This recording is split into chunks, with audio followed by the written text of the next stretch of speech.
its compliance with its production obligations under the Act. Around, I think right now, and continuing throughout the day-to-day, as the indexing and uploading completes, we are producing responsive materials under the Act. We are also releasing today a letter we are transmitting to Congress and various internal protocols associated with our review. I want to take a moment to thank the professionals at the Department of Justice who met twice daily, sometimes more, for the last 75 days to get to where we are today. The leadership teams from the Office of the Attorney General, from the Deputy Attorney General's Office, the Associate Attorney General's Office, the Criminal Division, the National Security Division, the FBI, the Southern District of Florida, the Southern District of New York, and the Northern District of New York all gave up many hours every single day on top of their other, of course, full-time obligations to fulfill the President Trump's promise of transparency to the American people. I also want to thank the more than 500 lawyers and professionals across all those divisions that I just mentioned and others who worked long days, nights, weekends, Christmas, New Year's Eve, New Year's Day, nights, weekends, and holidays to complete this production. These highly trained reviewers spend their careers putting bad guys in jail and effectuating the mission of the department. And to a person, they work tirelessly to protect victims and comply with the Act since its passage. So thank you to all of them. Today, we are producing more than 3 million pages, including more than 2,000 videos and 180,000 images. In total, that means that the department produced approximately 3.5 million pages in compliance with the Act. Just a quick note about the videos and images. The 2,000 videos and 180,000 images are not all videos and images taken by Mr. Epstein or someone around him. They include large quantities of commercial pornography and images that were seized from Epstein's devices, but which he did not take or that someone around him did not take. Some of the videos, though, and some of the images do appear to be taken by Mr. Epstein or by others around him. Now, I want to talk for a few minutes about the department's document identification and review protocols. It consisted of multiple layers of review and quality control designed to ensure compliance under the Act and protect victims. On top of the review protocols that the department had in place, the United States Attorney's Office for the Southern District of New York employed an additional review protocol to ensure compliance with a court order requiring United States Attorney Jay Clayton to certify that with respect to certain materials, a large quantity of the materials, a rigorous process was undertaken to protect victims against any clearly unwarranted invasion of their personal privacy.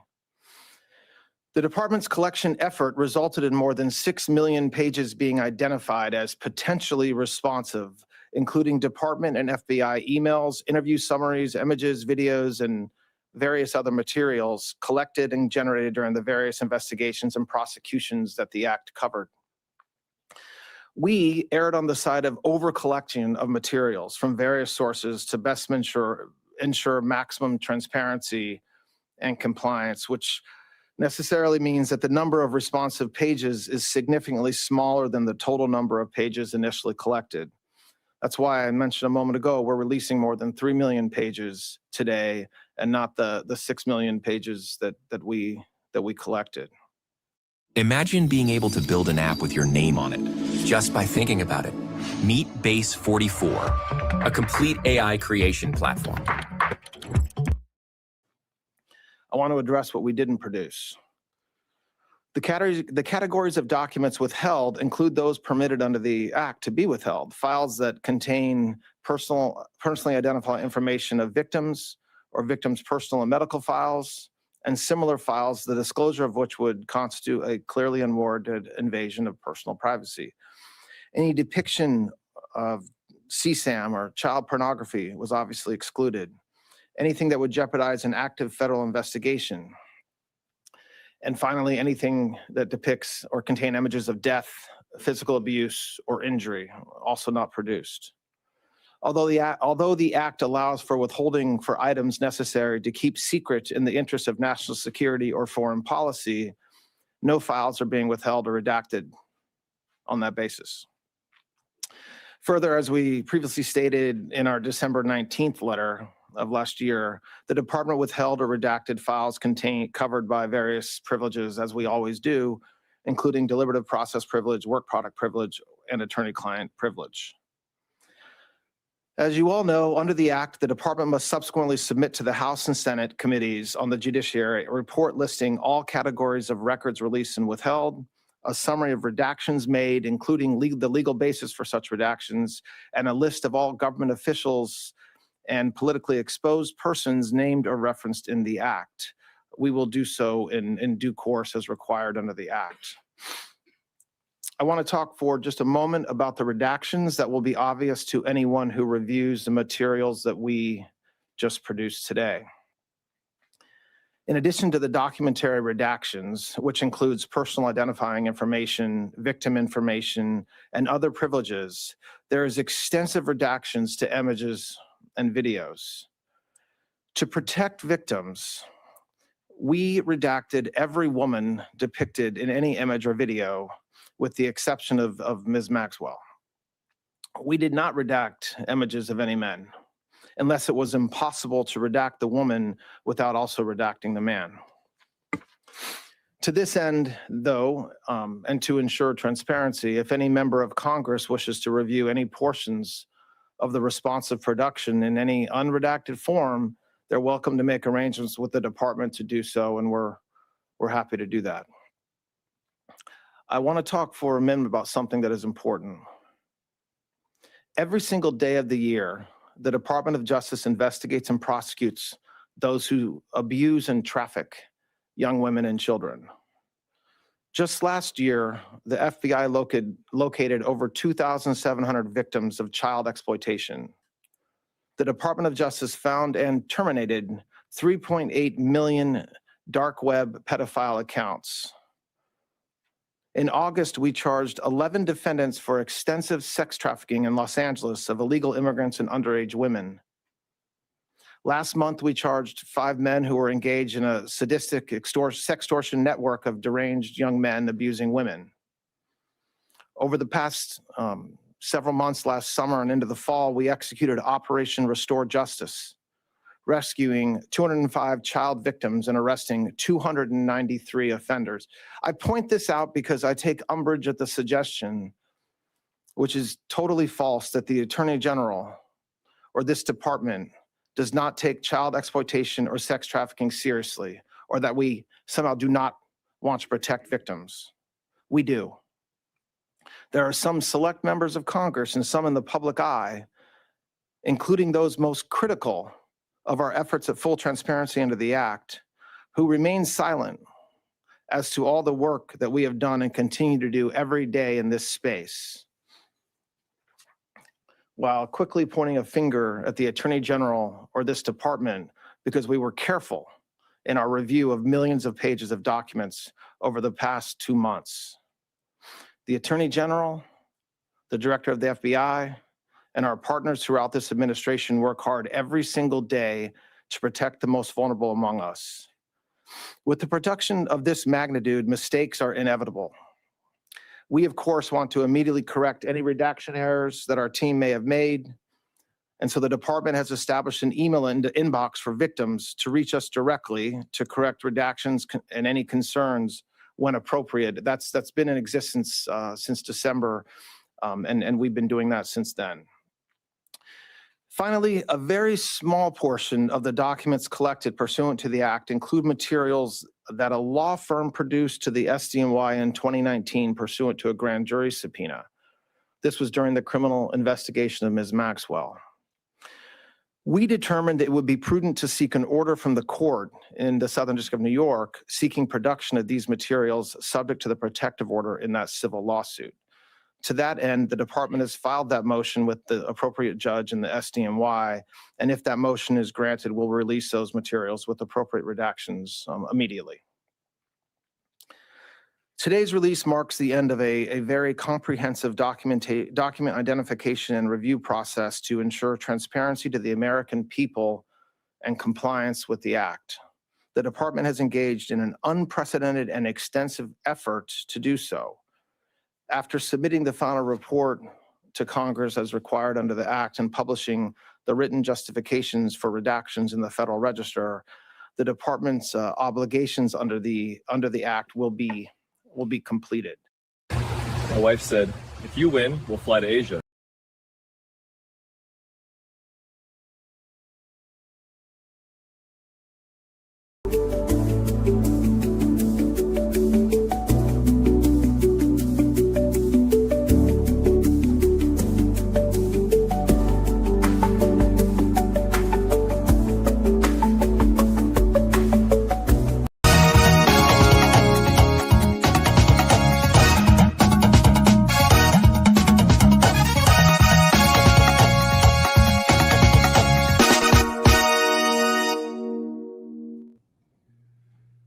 Okay, good evening and good day wherever you are.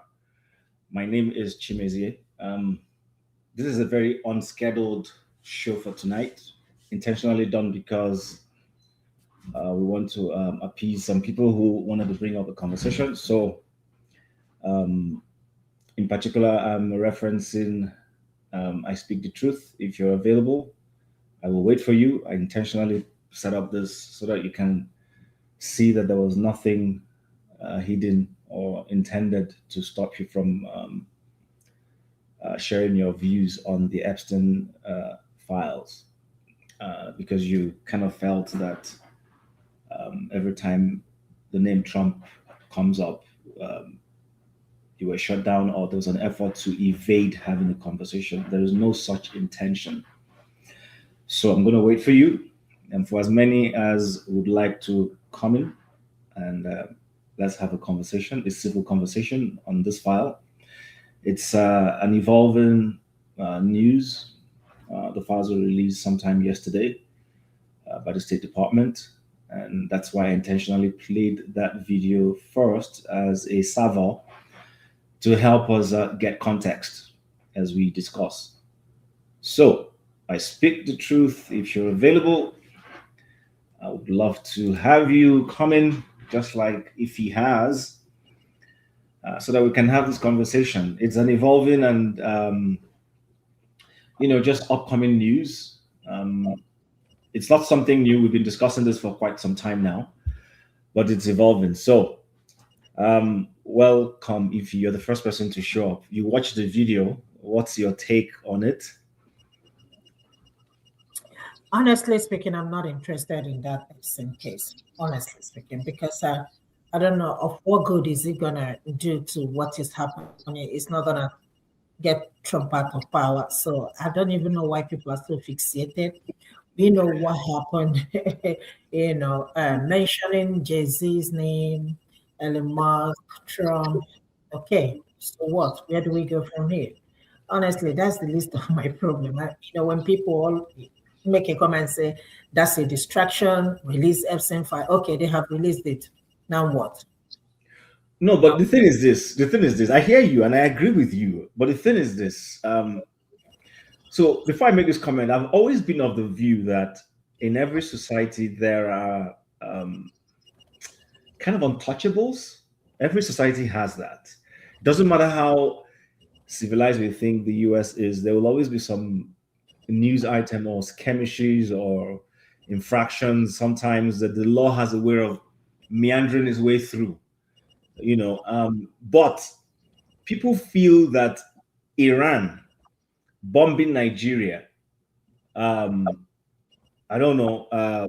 about Greenland, are distractions by the administration to take attention away from the release and effort to unveil what is in the Epstein's file. So now this file has been unveiled. We don't know the full content. They gathered 6 million pages worth of evidence, and they released 3 million yesterday. Okay. And they released about 2,000 footages as videos, and then I think 1,800 images. So I want people to come and tell me, if those who have read it, come and tell me what did you see there? Where do we go from here? I did not. That's the same question I'm asking you. Of what use is that gonna be to what is happening? It's not gonna distract Trump, or it's not gonna stop Trump from doing whatever Trump wants to do. You know, if Trump can be president with it's a convicted felon, if you come to think about it, what made you think that Epstein's file is gonna that he really care about what you say about him? Yeah, but if he's implicated in the file, doesn't it then now he's not? So what? What's going to happen? What's the next? But there is a so in it, meaning he becomes unfit. They can impeach him based on that. Then go ahead. Then that's where we are. They've been trying to impeach him for how long? They tried that in the first Trump 2001. It did not work. You think it's going to work this time around? People are. Let me tell you now. At this point, people don't give a about what Trump does. They just want him to finish his 4 years and just get out of the office, because people are fed up. Because when you talk about impeachment, it's not going to work.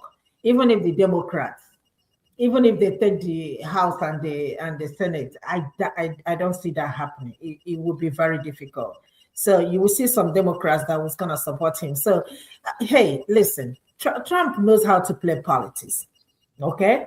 And again, if Obama had done what Trump, what 100 of what Trump has done, he would have been gone a long time. So let us understand it and know that and know peace. The people backing Trump are the richest, are the wealthiest in the whole world. So you're not gonna do no. I don't care about that. All I care is for Trump to look at what is going on in the American economy, because a lot of things are not going on right. Look at the healthcare. Let me tell you something, Chim. I went to my doctor's because I'm having left shoulder. I think it was the way I slept for the past 4 weeks. My ordinary copay that used to be $20, $25, it's now $45. It's now double the pay. My premium is when I was like, holy cow. So a lot of people are without insurance. So that's the thing I want Trump to address. I don't care about what Trump does. Again, it's not gonna see. I think to me at this point it's a distraction. My only annoyance with Trump is that all these things he promised that he's gonna do when he comes to the office, he hasn't done them. The president, like what exactly? The economy. The economy is going. This is the worst I've seen this country since I've been in this country. I remember when I came here, when I got to grocery store, I'm like, wait a minute, hold on. I have to look at the receipt to make sure that I'm not being, cheated. But it is what it is. Things I told my friend Angie, I went to Sam's Club yesterday. The big powdered milk that used to be less than $20 is almost like $24. And every time you come back, you keep increasing by 50 cents. People are suffering. I'm not worried about who he lays with. It's none of my business. Okay? So, trust me, if there is any economic implication to what this file is going to do, then I can listen to you. But other than that, I don't want to hear that, period. I don't pay attention. But some people are making it look like, so I hear you, I understand what you're saying, fair enough. And you're giving exactly what the average. Listen, I always tell people this. In any functional society where things are going well, a lot of the time after elections, people care less who's in office and care more about the implications of what the policy being made impacts their lives. Do you understand? And I'm with you on that. That's the same thing. As much as I might be pro-conservative, I don't deny that. But if the liberal person comes to office, there are jobs. My paycheck can take me through the month properly, and then I can save from it. Why do I care what your face looks like? Do you understand? But there are people who are unable to go past that. So there is always something for them every time. And that's one of the reasons why I said, okay, let's come and discuss this. Let me even hear what it is, because I don't know what the person has seen that I haven't seen yet. It's not as if because in this whole thing, there are usual suspects that have been mentioned. And I'm not going to mention anybody's name, but there are usual suspects that have been mentioned both on the Democratic side and on the Republican side who have had things to do with Epstein and all that. Yeah. We even have people from the British Isles who have stuff. So, but the report it's going to be in the weeks down the line that we'll begin to start hearing full names of people who are in it. So, but I still believe it's something to discuss because it has a lot of implication. It just tells us what the rich and mighty do when they have the privilege to be able to get away with anything. Let me tell you something, okay?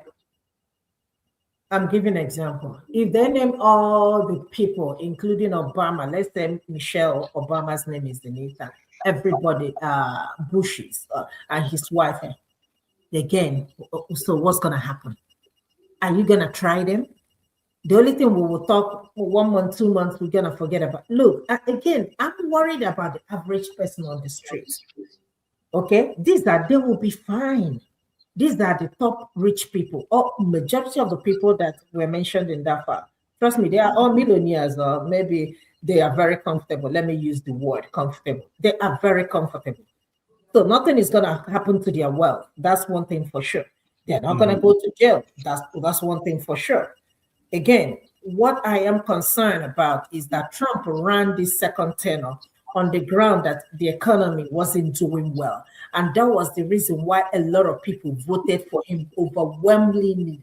Still, Trump is not delivering. That is the frustration Americans people are having at this point. So my point is this. I don't care about Epstein's file. I'm not interested. I haven't even watched any video. I haven't even, unless if I see it on Instagram, that is the only social media I am on. I will look at it and just scroll and I keep going. I'm not interested. Just tell me how much bread is. Tell me, whether the price of eggs is going to come down, the milk, the jobs, the economy. That is all I care about, the healthcare. That is all I care about. That people will continue to, get the little incentives they get at work and all that stuff. The things that, Trump has taken away, immigration. That is what I care about. I don't want a situation, I'm an immigrant in this country, that, when I'm driving, I see a police. Look, do you see how bad it has gotten? The other day, police stopped me. I was going to work. And just by my subdivision, there is this light, And the guy in front of me is a long truck. Came out and was like, come on. I didn't know that, the truck broke down. So I stood there. I waited and waited and waited. Even the person behind me just went past me because I was waiting for the light to turn green. And I was going to work late. Boom. I left. I didn't see the police. The police went after me. Come and see me shivering. I was shivering not because of anything, but because I'm a Black woman. I'm shivering because I am an immigrant, not because I have committed any offense. That is the country we live in now. I don't know if you've seen where people say carry your passport or make a copy of your. I mean, what kind of life is that? That's where we are. These are the things I am worried about. I'm not worried about Epstein, honestly speaking. I never knew the man until they arrested him and he died in jail. That was when I started hearing about him. But back to this economy thing you're mentioning. So I just quickly did a bit of search now, because you said the American economy is horrible. But this is what AI is telling me. It says the US economy enters 2026 showing robust, better than expected growth. With a GDP expansion, it added 4.3% annual rate to Q3 being 2025. And this is driven by strong consumer spending, falling imports, and increasing investment, while the labor market remains relatively tight. I'm not sure if that's the case. I'm honestly speaking, I'm not sure. AI it's not a human being. But AI is not human, but these are things people feed into the internet. Again, it depends on who you asking. I mean, KJ, I might have a different point of view. So maybe let's ask him then. So KJ, we were here to discuss the Epstein's file, but if he says that's not her business, she's not interested in that. That what she's more interested in is that the man Trump should fulfill his campaign promises of fixing the economy. And if he says the American economy is not doing well, but she has mentioned healthcare, she has mentioned a couple of other things. So I did a little search because I didn't have anything prepared. I admit it's the internet; anybody can post anything there. But everything I have seen so far is saying that the American economy is doing well. So, let me say something. Let me say something. Did you see the housing market? If you live in this country, people can barely afford housing. That's how bad it has gotten. Even to buy a home. You mean rent or buying a home? Even buying and renting. The cost of rent has skyrocketed.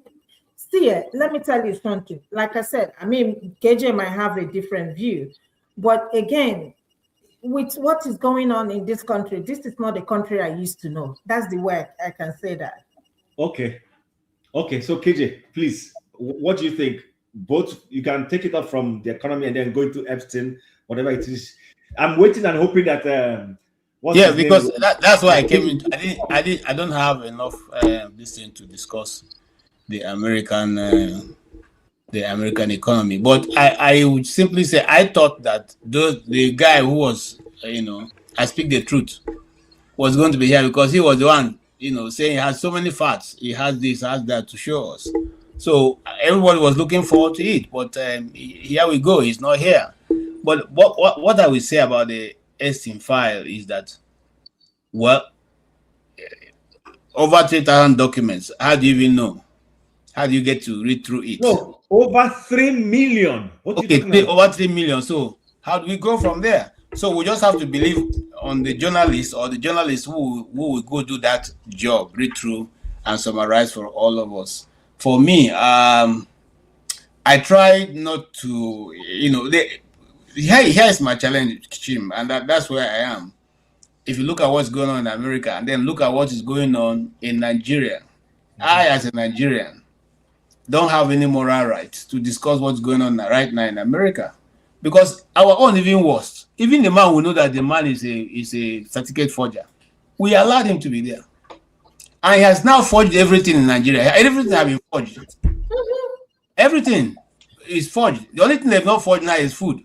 Who knows why they're going to forge rice and forge everything. So even now, I find it a bit difficult to now say, okay, even these people are getting, at least some things are working for Americans. At least they have security. Nobody's going to, run you out of town. Okay? But in our own, we don't even have security. We don't have nothing. The schools are not functional. The other day I saw a lady complaining. She had graduated from University of is it Benin or which university? Calabar, University of Calabar. Till this moment, 4 years later, they've refused to give her her certificate. Why? There's no reason. Every requirement has been completed.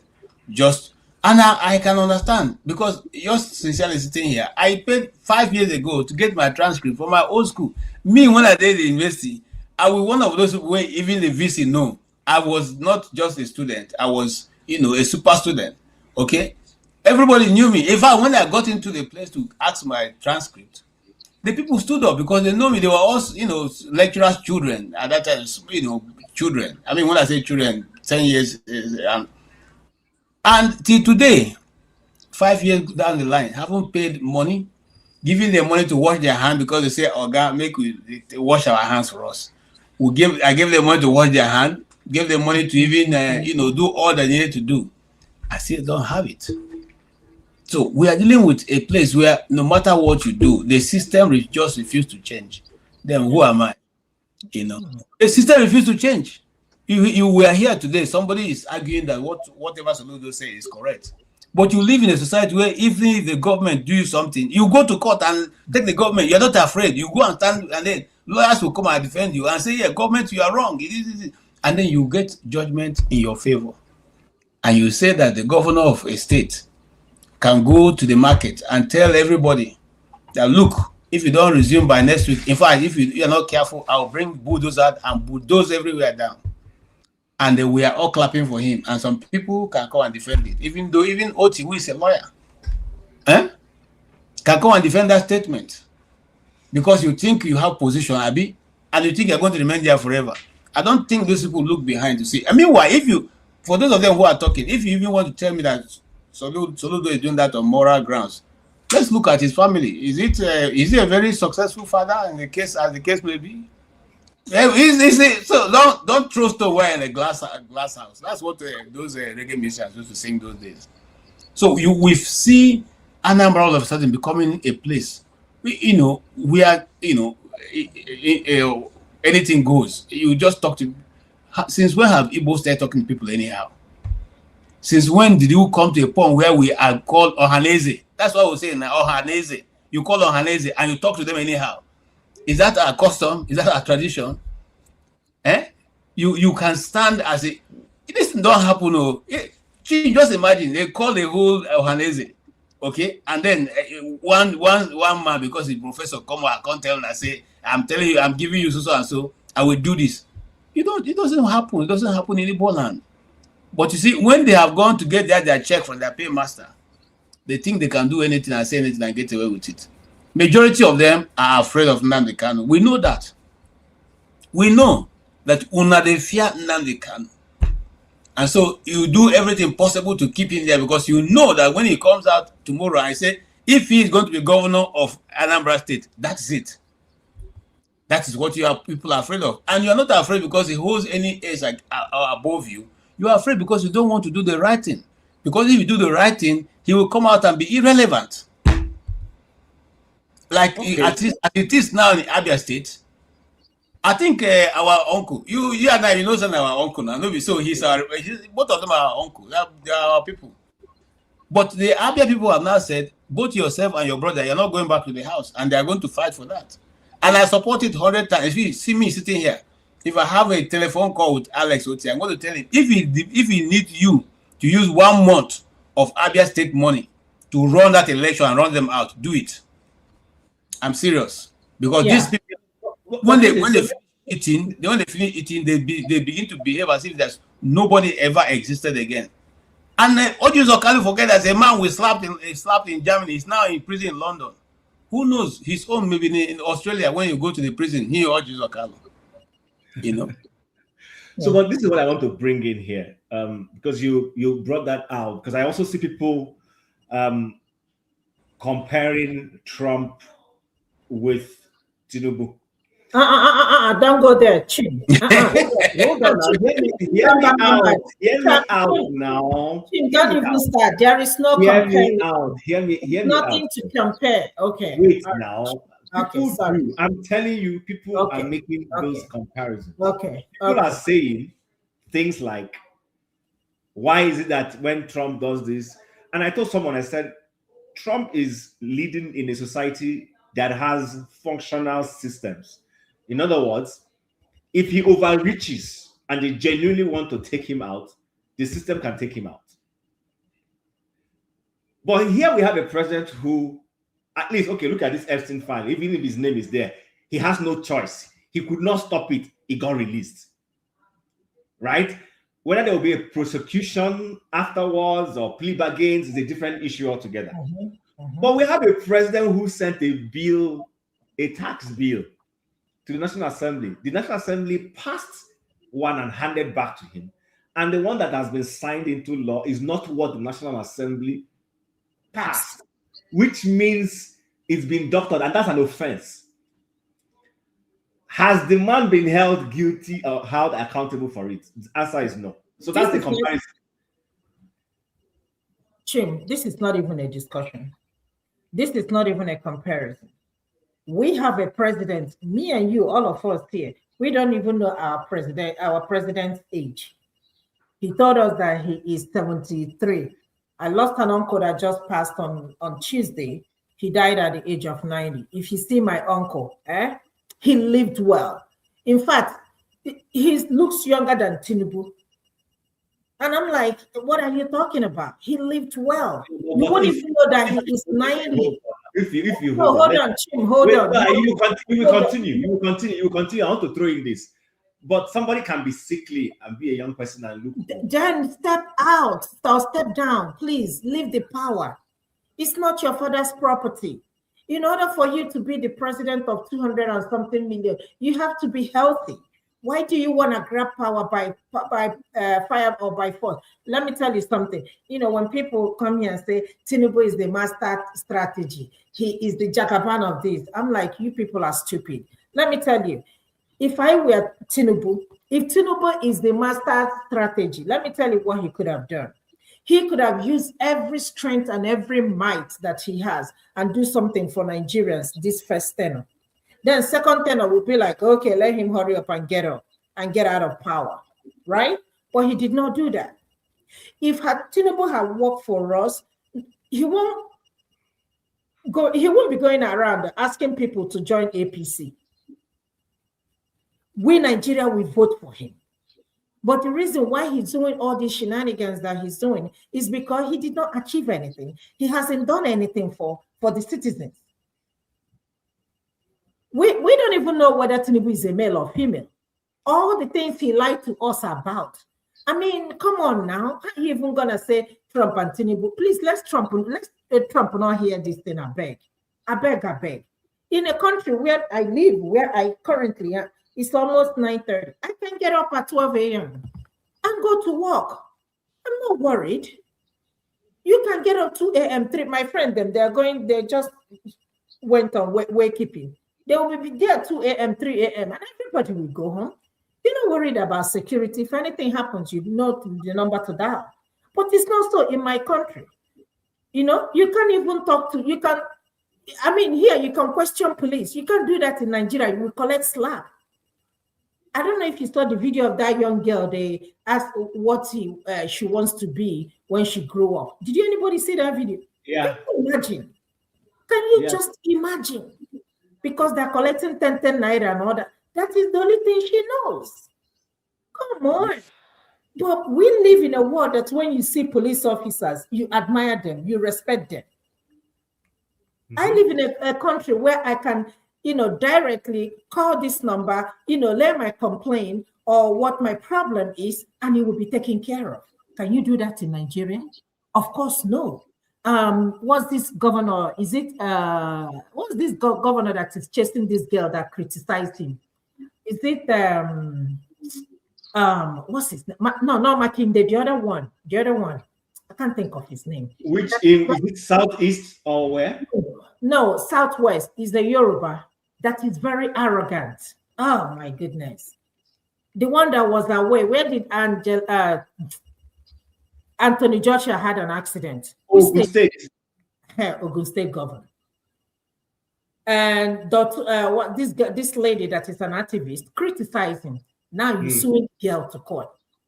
Are you kidding me? They want to arrest the woman just because she criticized the governor.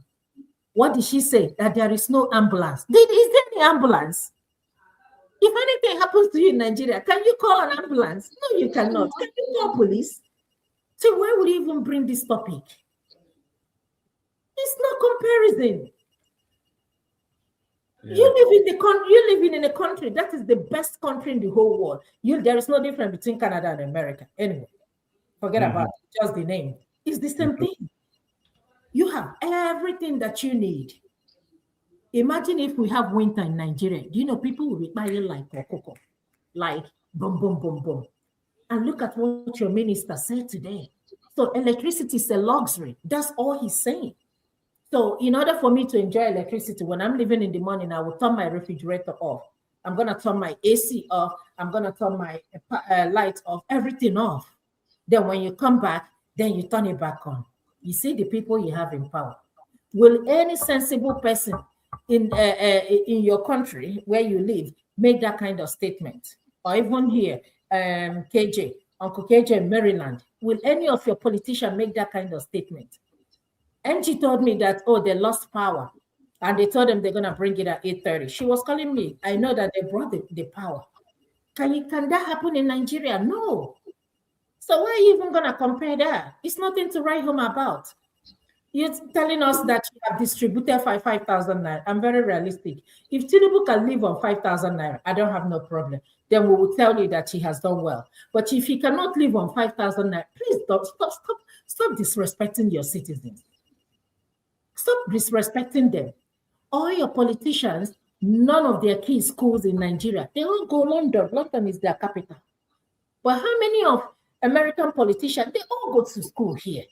If they go to school abroad, they just want to go, not because you don't have the best schools here. They have the best schools. You have incentives, you get student loan, you have grants for you to go to school here. Do you have that in your country? Nope. Maybe KJ, at the time you went to school, maybe you enjoyed a little part of that money. I did not. My dad paid for everything, right from the elementary school, nursery school, and all that. University. It's the same thing. I haven't had anything free being in Nigeria. No. I went to private school. Okay. I paid. Okay. Let me just quickly play this little baby that you were talking about. Yeah. What did you say you want to become? Police. And as a police, what do you do? Block the road and collect money from Keke. Jesus. Are you sure? I'll play it one more time so that it will sink in for anybody who is watching. Baby, yeah. What did you say you want to become? Police. And as a police, what do you do?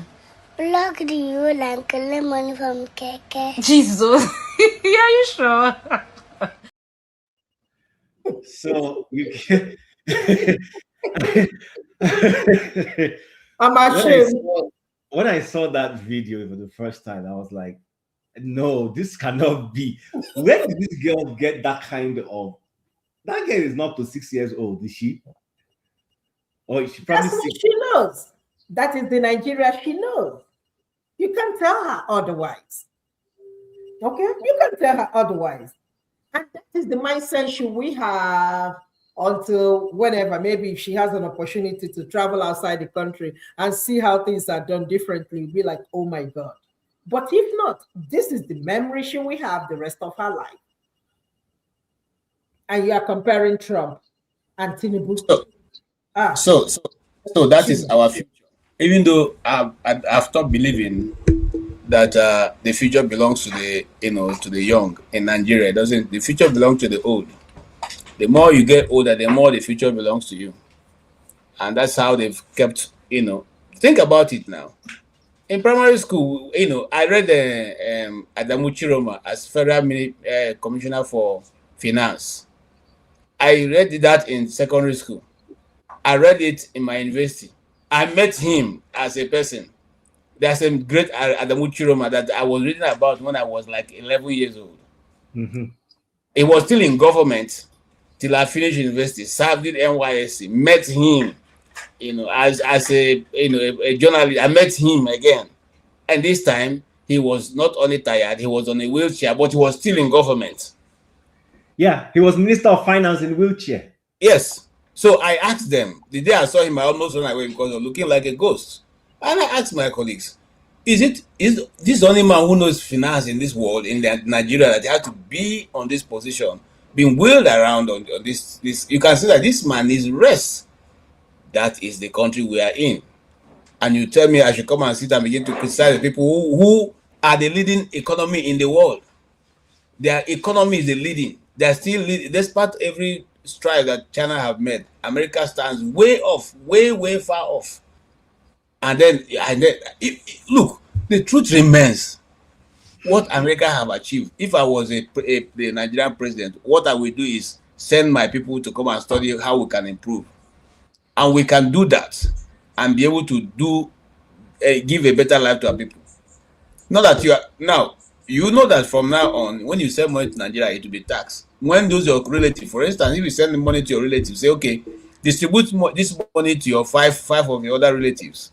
Each person will be taxed as soon as the money gets to their hand. In other words, if you send the money to 10 people, out of that money, you pay tax. The person who collects will pay tax. The 10 people, other 9 people they will send it to, will equally pay tax. No be thief be that. No be thief. You haven't provided anything for them. Have you ever seen a country that does that and there's a portion in the Bible, the cows of Basher, that's what it's called. Okay? It was Amos that was talking to the leadership of that time. He said, you think you can rob the people. You sell your products with, corrupt, inflated, moodles and all that. Wait. And wait. and then you think after that you will make progress. Okay, you enjoy seeing the masses, the poor of the poor, suffering, And you think, sell the poor for a shoelace. yes, you sell the poor for just a shoelace. You sell them. What else? Do we need to be prophets now and apostles to know that we have reached that point? Okay, and then you are comparing Nigeria with South Africa economy. South Africa have social network. Do you have anyone? Do you have anyone? On electricity, you're even taking it far. Come on, electricity. Just 2 days ago, Nigeria was generating 39 megawatts. 39. Yeah? 39. Just 39. In fact, Abia State Governor had to even boast with it. Say, people say, they say I was on national grid. Now that the national grid is down, we are still having light. Can you imagine? So look at where we are. I keep asking this question: is electricity a new technology? Is it rocket science? People say you can, no matter what you do, you cannot achieve it. What do you mean you can achieve it? What do you mean you can achieve it? Okay, if you cannot achieve it, why not employ the same strategy that Babangida and Abacha employed? Get generators, mount generators everywhere. Okay, generate day and night. While you are doing that, you are now building what you need to build. Look, let's be factual. The people like it the way it is, because as long as the people remain ignorant, nobody will challenge the status quo. I think now they say I'm na Igbo land with the talk I'm saying when I say Igbo Enwe eze now, because Umahi is the eze of who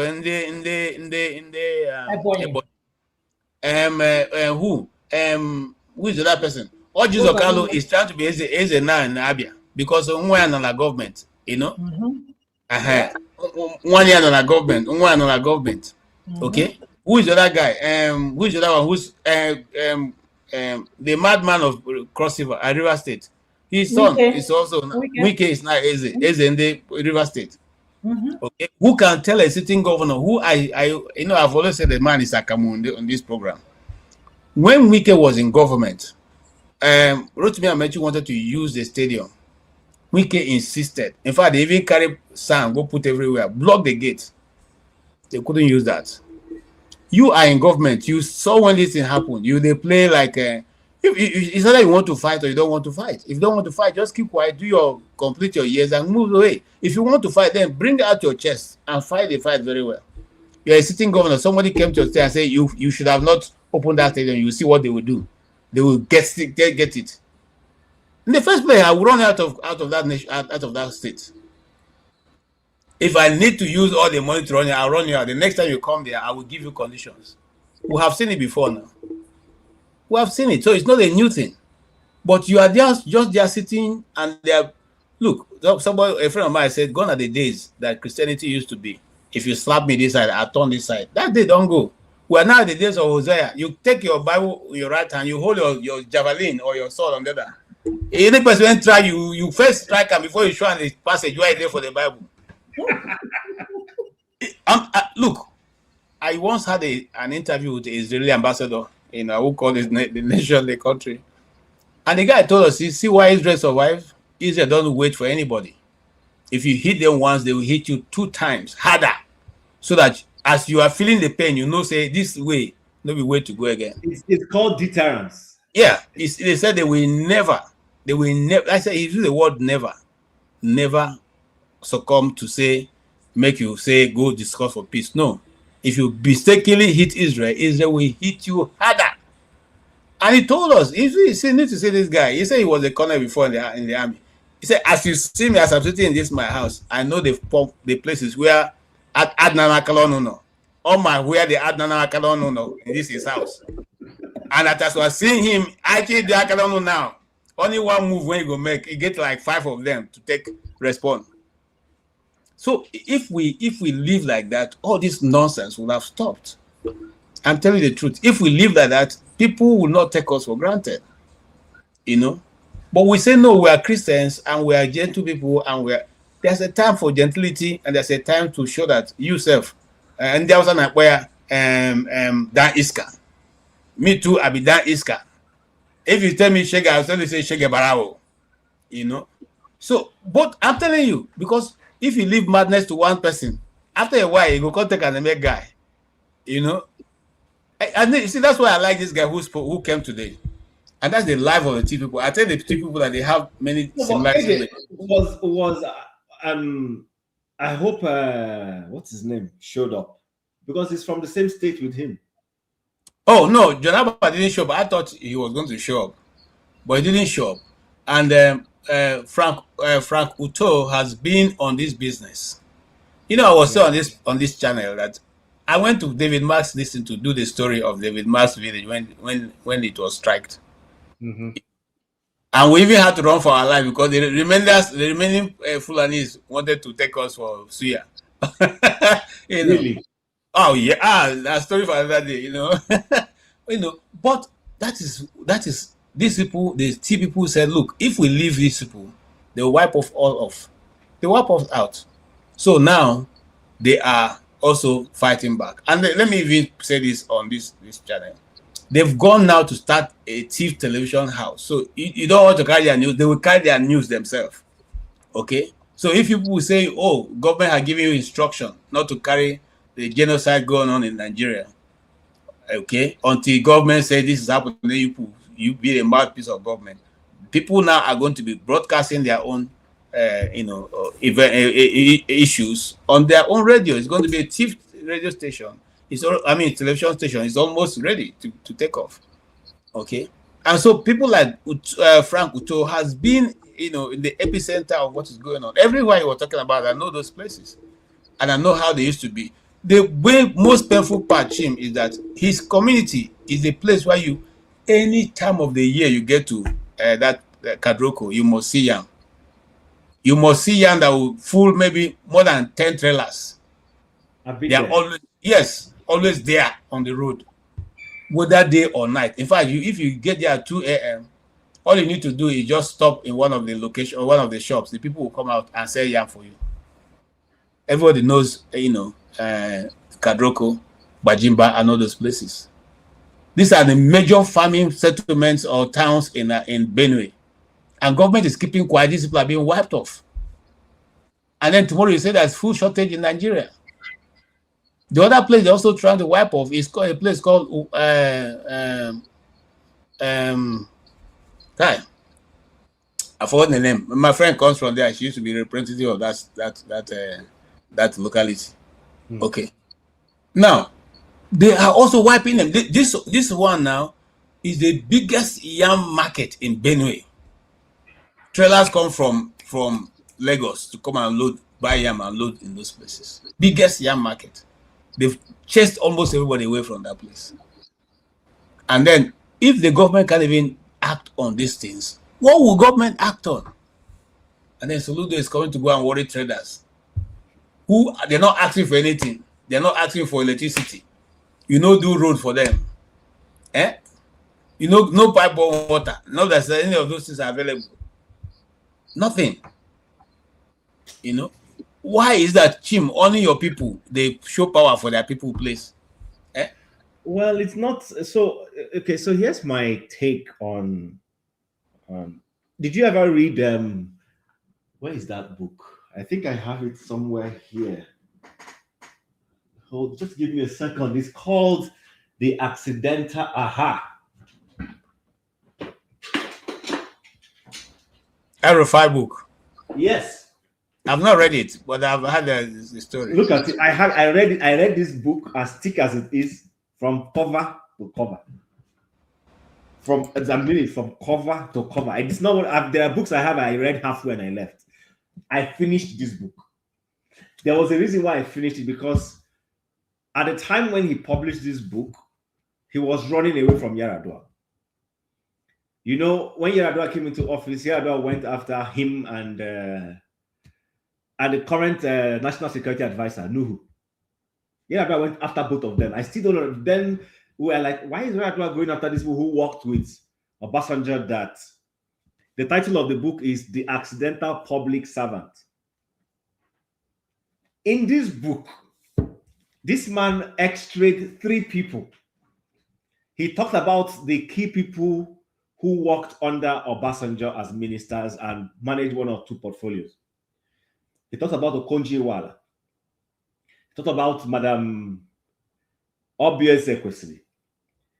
He spoke about himself. Then he spoke about Charles Soludo. He made, when I'm saying poignant statements about each of them, he talked about their disagreements in meetings. How he said that Obasanjo is one president that loves being challenged at executive meetings. That forget about his military listing, that he likes challenges. He likes poking ideas and all that. That sometimes he will disagree with you, and to see to what extent you believe in the view you're pushing. If he sees that you believe in that thing, that's when he knows that this thing you're saying is a good thing. Then he will give it and say, "Are you sure we can implement this?" You tell him, "Yes, go ahead." He will give you the permission. This guy spoke about the disagreement between Okonjo-Iweala and this Charles Soludo. Is inside this book. Inside this book. He wasn't hiding names, he was mentioning name, mentioning what caused the quarrel. I read it. So when Soludo ran for governor and I watched that debate, I told someone, I said, this guy is intelligent. He's an intellectual. I said, but he's going to have a problem. Someone said, I said, he's going to look down on Anambra people. I said, how? I said he has this messianic behavior and is beginning to show. Go into office. You were originally a PDP person. But when you realize that PDP can't take you to office in Anambra State, you switch to ABGA. And all the governors have been ABGA. Why don't you go there, do your own bit, and go away? Why is it every day you're trying to diminish your predecessor who went before you? Every day you're trying to diminish him. Every day you want to diminish him. So that's when I went back to this book to see one of the things he said. I said, no, okay. This guy, listen, I make that statement again. The man is like somebody who didn't believe he would get to where he got to. He gets there and suddenly feels he has arrived. That's what Charles Soludo is doing. That's what he's doing.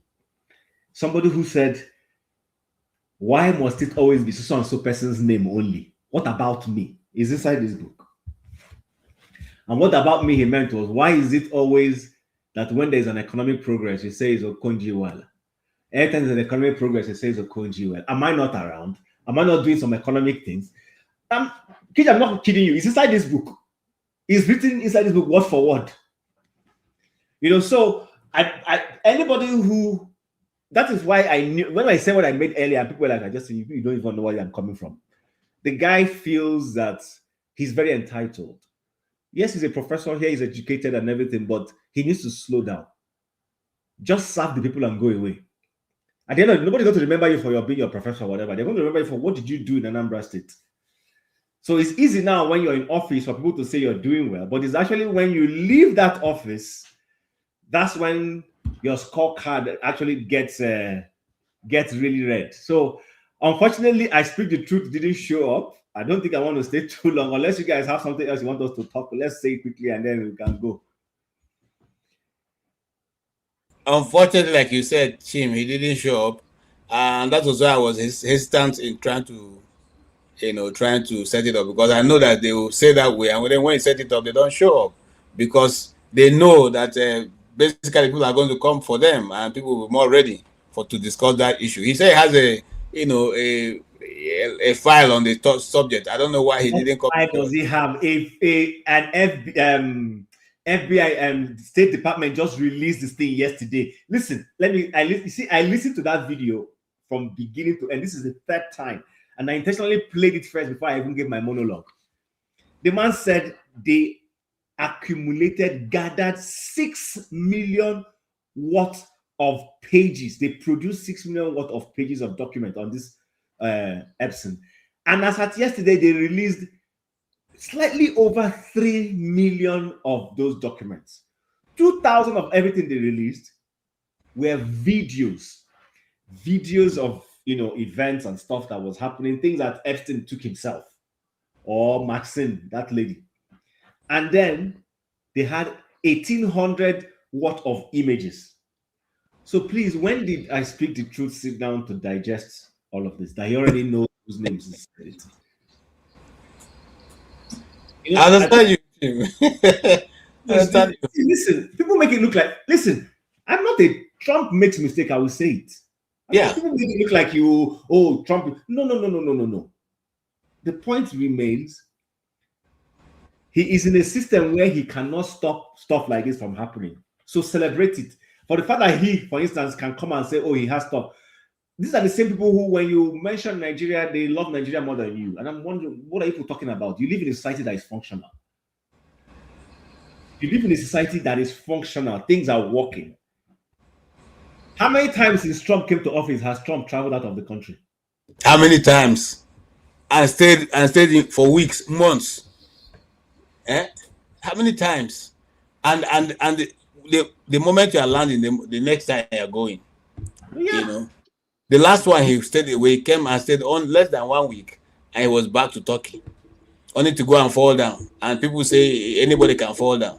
Anybody can fall down, yes, but it's not at the time that you're expected to behave that you fall down. You're falling down because you are overstressing the system. You know, a man of his age cannot stand that rigor of that, jet lag. It takes more than 72 hours for you to catch up, so you recover yourself. But they want to cover all that because they don't want Nigeria to progress. And that's why they keep bringing backward people who keep making all kinds of stupid excuses for whatever insufficiency they have. Let me just say this. Someone once said to me, and I've taken time to look at it. Someone said that we should look at it, whether it had to do with being a Christian or, or Bible, whatever. He said, go and look at it. It says, the prevalent spirit, and when he means spirit, he means the behavior in any society at any given point in time, is the spirit of the man who is leading on the top. Yes, I agree. Look at today, Nigeria. Everything about Nigeria is lie. First yes. lie, falsify. But look Chim, at that is the are you not surprised that they forged gazetted government documents? That is the signature and of the National Assembly treated as is nothing. It's nothing. I'm telling you, they just covered everything up. They have been doing some extraordinary spending. They cover up. El-Rufai said Tinubu have been withdrawing 1 trillion naira every month from NNPC since he got into office. Nobody had talked about it.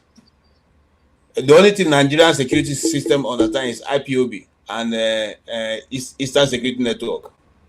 Once it has to do with Igbo man, everybody, guns are blazing. They will rush to the east, And now we see what Chim. One of my biggest worry with Soludo is that Soludo gives the federal or whatever people that his interest lies the opportunity to keep hammering the southeast. Remember when he came to the US and said 99.9999% of those who are being caught in kidnapping and all these things are Igbos.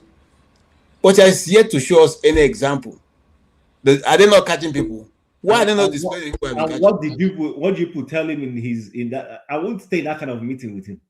No. I wasn't in that meeting. Normally what they do, Chim, is that they bring their sycophants to sit with them. They won't allow you to go there. Okay, I was not going to say this. Let me say this. In 20, Yar'Adua came to office in 2007. 2007. Yes. There is a meeting called Aka Ikenga. I don't know if you know that meeting. I know Aka Ikenga. I attended that meeting twice. Once, I attended that meeting in the home of a man called Stan Leo. I think Stan Leo Eke. Is that his name? Is it no Stan Leo? The guy who owns Zenok Computers. Zenok Computer. Okay, I don't know. I can't remember his name, but I know him. Okay. In that meeting, Charles Soludo came for that meeting. This meeting was held in Ikoyi on Bodilon, a few houses away from Tinubu's house. Fashola had just become governor. The Yar'Adua had become president. That was shortly before they removed Soludo. I still remember when he came into that meeting, when he was introduced, his first statement was, "Onomana meeting now, mbako, omonne." He begged everybody not to record anything he was going to say or to video him. I'm not kidding you. He wanted it to be privileged information he was providing for Igbo people. When I look at the kind of things he said then and compare what he's doing now, the guy is a snake. He's a huge snake. And these are people who, they come in the midst of brethren, say one thing, but when they go out on the political terrain, they do a totally different thing altogether.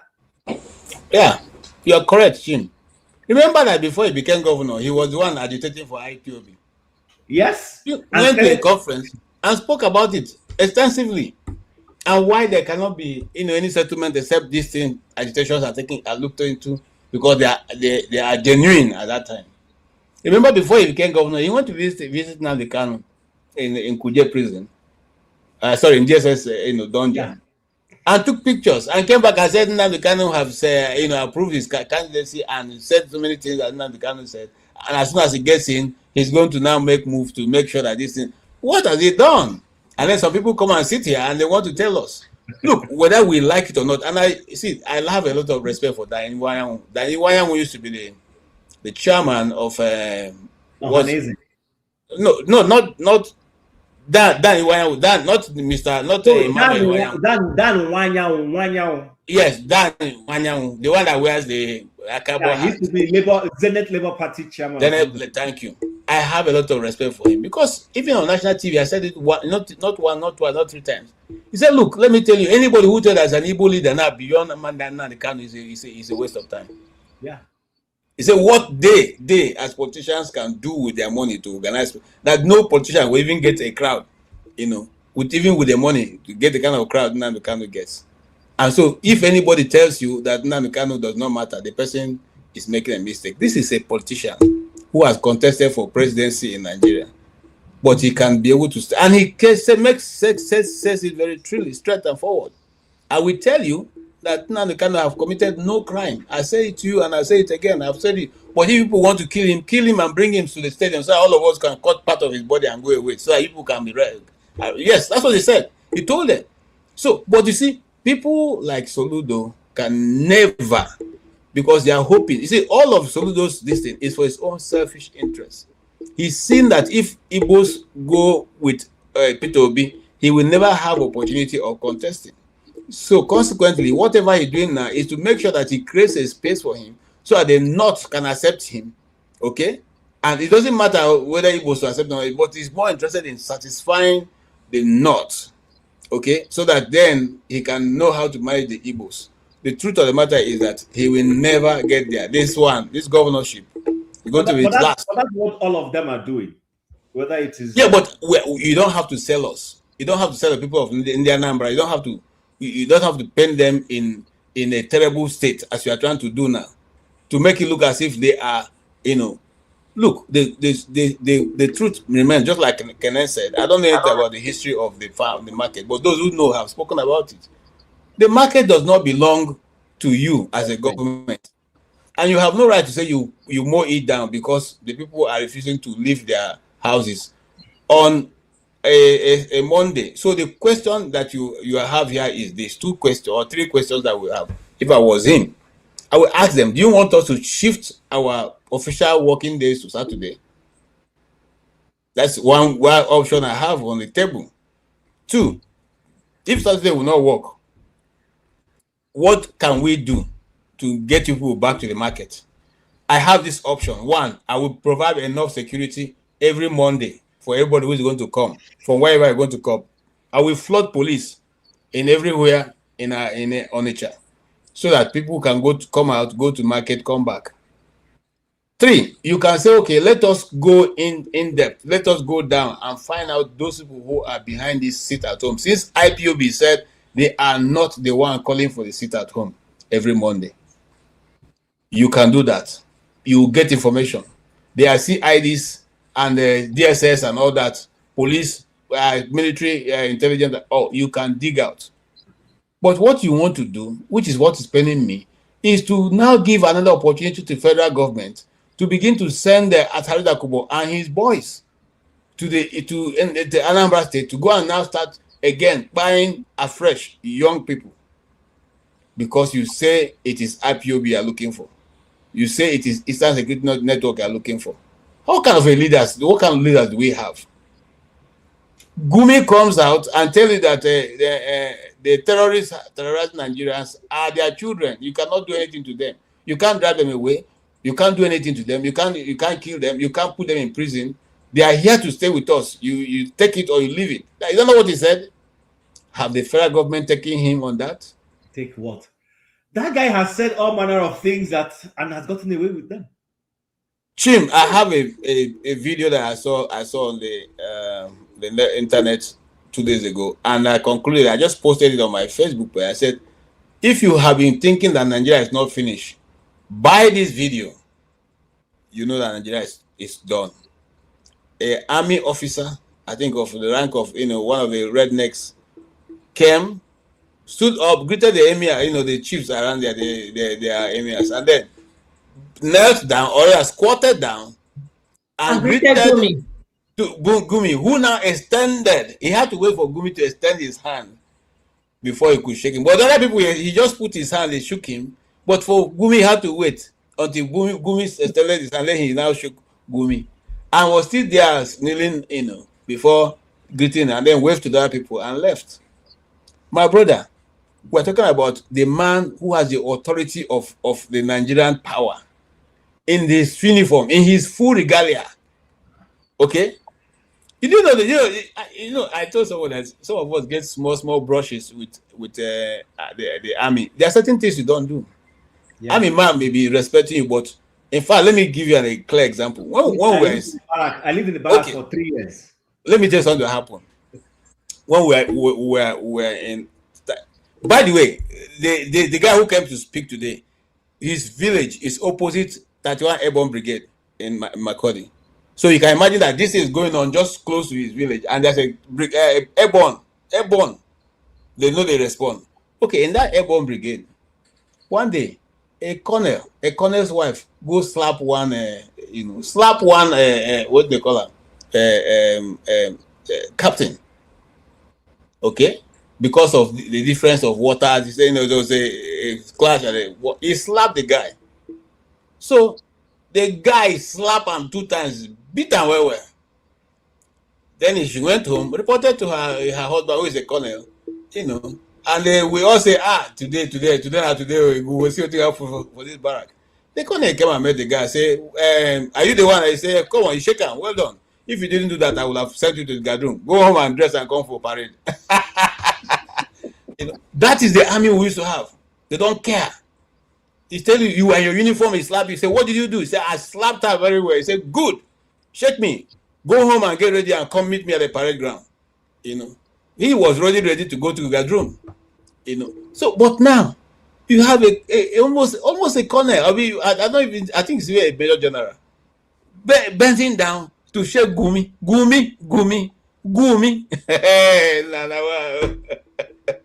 We are finished. I'm telling you. Anybody who still think we have a nation is wasting his time. We are finished. Okay? Let me leave you if you want to say something. I hate to say this. And then we'll round up and go, please. I want to go and sleep. Yeah, but honestly speaking, I hate to say this, but that's where we are at this point. I think it's high time we start, we keep mount the pressure on the government. Let everybody go their separate ways at this point, because you see, like somebody said, we don't have a nation, we have a country. That's a powerful statement. We don't even have a country. What do you mean? No, let me just say, because all of us, we have something we have to call it. Let's say, because unfortunately, we have a country called Nigeria, but we don't have a nation. It is high time we start telling ourselves the truth, that this is not working. My only concern is that the Igbo politicians, the elite, we are slaves to these people. Okay? The same thing Sunday Igbohu, what's his name? It's the same thing Nnamdi Kanu did or is doing. But you guys chose, first of all, why would they even send him all the way to Sokoto? Why? Why would they do that to an Hausa man and send an Hausa man all the way to the Igbo land or Yoruba land? Let us be honest. We are third-class citizens in that country, whether we like it or not. Until we begin to realize that or more, it is high time we pack our stuff and leave. We are not going nowhere. And I want us to understand is that without the Igbos, Nigeria will not stand. I hate to say that. If you like, call me names on comments. I don't care. But that is the reality. And that is why they don't want the Igbo section of that country to develop. Because they know that if we have our own seaport, a lot of people will move down to east because we have land. Okay, this issue of building, people selling houses in Lagos, you'd be like, hey, even if they sell it $1, I will not buy. And like I mentioned earlier, anytime I'm going home, Chim, KJ, if I don't get to Onitsha, I'm from New, or if I don't get to New, you're not telling me anything. Once I get to Onitsha, I know that I'm 30 minutes away from New. I feel so happy. That's when I feel at home. I don't care what is happening. I've never cared about Lagos. In a kupumi side, so congested. There is no life. And even when people talk about it is the heartland of Nigeria, I said, tell me how much are you people making that will warrant you, but you don't have good health. Everywhere is dirty, including the Lagos. So let the Igbos go. But it breaks my heart that an Igbo man will pay for one tiny space, shop, 20 million. They will tell you 20 million a year. Why we have lands in Igbo land? And it's wasting. If you're going from Onitsha all the way to Enugu, look left, look right. We have lands. Every part of the Igbo land. But if the problem is this, I hear you, I agree with you. Our people need to look homewards. But what you will understand is this. Some of those things, those businessmen, some of them are hamstrung. They have no choice. You are an importer. You have to import through Lagos. I know. And then to take it to the east is quite expensive for you. So what you do is you set up your business hub in Lagos. You buy stalls, you buy warehouse, so that it's easy to collect, dump in your warehouse, and begin to distribute quietly from there. But that's why we have our... See, I know all these things that you're talking about because my brothers, they are business, I know what you're talking about because I've had this conversation with them and I can see where they're coming from. That's why we need to start speaking up, start mounting pressure on these people. You see what Ojus or Carlo and the other one, Carlo, when Abia people vote them out, by God's grace, if they can, vote them out and put people that can actually go there and shake the House of Rep. And trust me, it will be a wake-up call for these people.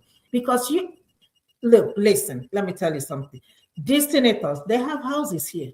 One of them is my friend's husband, has a house here, but you don't live here. Park Mercedes, but you don't live here. Why will I go and invest in a country that I don't live? You come here once in a year or twice in a year. For what? They protect their assets here. They come and keep it here where it is. They're not an American citizen, nothing. Why do we keep taking this BS from these people? And that is why they keep... Look at Wike everywhere he's going. Wike is taking his son. What is Wike trying to do? He's trying to hand power to his son. He's trying to make his son to contest for House of Rep. Are you kidding me? And this is the same thing Tinubu is trying to do for his son to contest for governorship. But let me tell you something. The chains that is going to be broken is coming because once Tinubu buys, all these things will end in Lagos. Watch what is going to happen. Once there is no Tinubu in Lagos alive again, you won't hear about Sheyi anymore because people are going to rise up. They're giving him respect because he's still alive. But once he's gone, you will never hear about Tinubu's dynasty again. And again, my Igbo people, all the houses in Lagos, you people haven't learned your lesson. You people are still closing up these lakes and all that, building your mansions. And when they bring it down, you people will be crying foul. Stop building in Lagos. Go back home and build. Akurolo. And like I told you, even if they're selling houses 1 naira in Lagos, I will not buy. If you give it to me as a gift, I will tell you thank you, and I still will not stay there. That is not home for me. My home is where I belong to. You know, if I have to have any investment, it will not be in Lagos. It will be it will be Southeast anyway. It's not, I don't have anything to do with in Lagos. What is it in Lagos? You're talking about the seaport. I understand. But again, remember they have the on the port, right? The one in Rivers. Yeah. Let's start working on it. What's his name? Oti is working also to build a seaport. Let us support him. You know, but I know they're gonna fight tooth and nail for that not to happen. Let us have one international airport. We only have Enugu airport. The only flight that comes there is the Ethiopian airline. And when you ask them, they will tell you because people don't fly out all the time from Enugu. And the question you ask yourself, do these people even have a business IQ? Let me tell you, I'm not a businesswoman, but there are some things that you need to think about. If a lot of people are not flying from Enugu, what you need to do, go pick up the passengers in Enugu, then come to Lagos and fill your flight and then leave. No, but that's, listen, that is a ruse. If all you need to do is listen, my dear, we all live here in the Western world now. Any flight from Canada that is bound more to Asia goes through Vancouver. No matter where you are in this country, if you're flying to Asia, you go to Vancouver and go on board. Or even if you're boarding from Toronto, which is another extreme, is in the east, Vancouver is the end of the west. Chances are that the flight will take off from from Toronto, and come and drop people who will do a transit from Vancouver to Asia, China and co. If you're going to California from Canada, chances are you fly out through Vancouver, because California and Vancouver just to the same stream. One is under the other. Okay. But if you're going to Europe, you will necessarily have to go to Toronto most of the time. Okay. Because that's the gateway to Europe. Okay. So Nigeria is not the only country that has all these entry cases. That's not what I'm saying. No, what I'm trying to let you know is this. Everything we see happening in Nigeria is self-inflicted. Yes. It's simply self-inflicted. People know the right thing to do. Yes. They don't want to do it. Yes. Now, look at do you know that most flights going to Jeddah, going to Saudi Arabia, you must go to Kano. Yeah. So what are they talking about? They recognize that. Okay. This is what I'm saying, right? KJ, bail me out. What I'm saying is this. Who are the people that travel most? We. The Igbos. About it. But most of us, we go through Lagos. Okay? But the question I have to ask you, at least in America, we have like almost all the states, they have one airport or maybe something 1 hour. Sometimes my friend will travel from Georgia, Atlanta to go to Alabama and save about $400, $500 to go. And at the end of the day, the same flight will come from Alabama, transit here in Atlanta, pick up passengers, and then go. Do you understand what I'm saying? What I'm trying to say is this. We are the third-class citizens in that country. The Hausa people, the Yoruba people, these two tribes can do anything they want to do and get away with it. But you see, an Igbo man can never do the same thing. See what they're doing to Peter Obi? Trust me, if he's an Hausa man or Yoruba man, that cannot happen.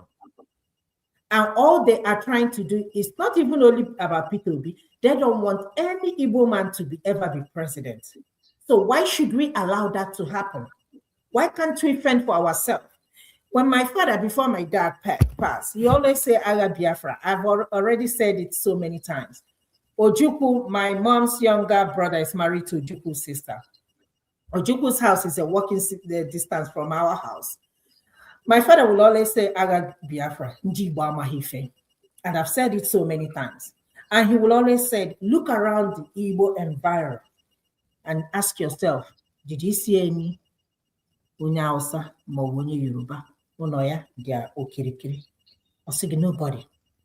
And when the day he made that statement, I thought about it. You don't even see them. And just recently, that is they started living in southeast and doing one thing. We have one that lives in our compound, very nice guy, keeps the compound clean. He's a Yoruba. Very nice. When I mean very nice, very nice. But how many of them?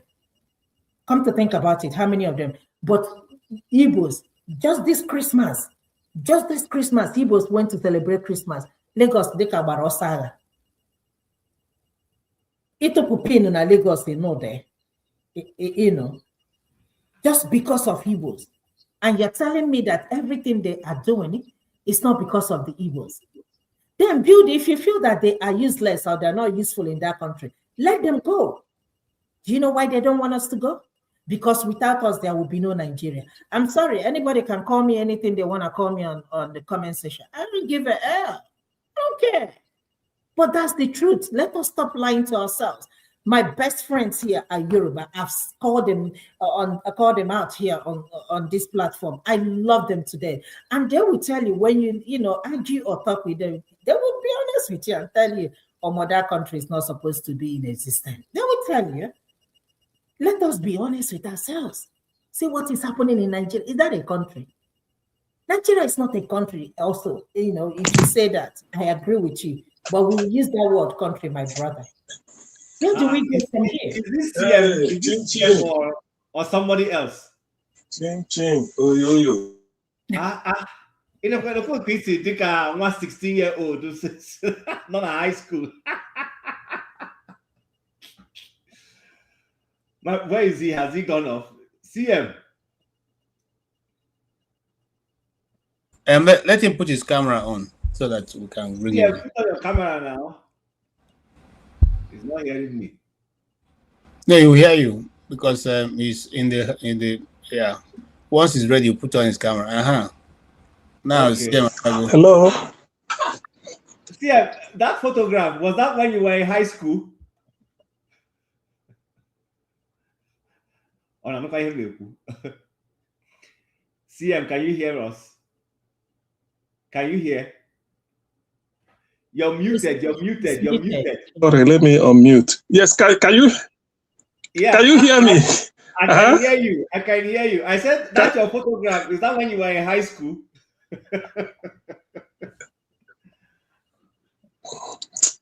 No, I was. Chim, good evening. Good evening. What is early morning. Good evening. I know. I trouble me joined earlier, but all I burum so Nokatazete.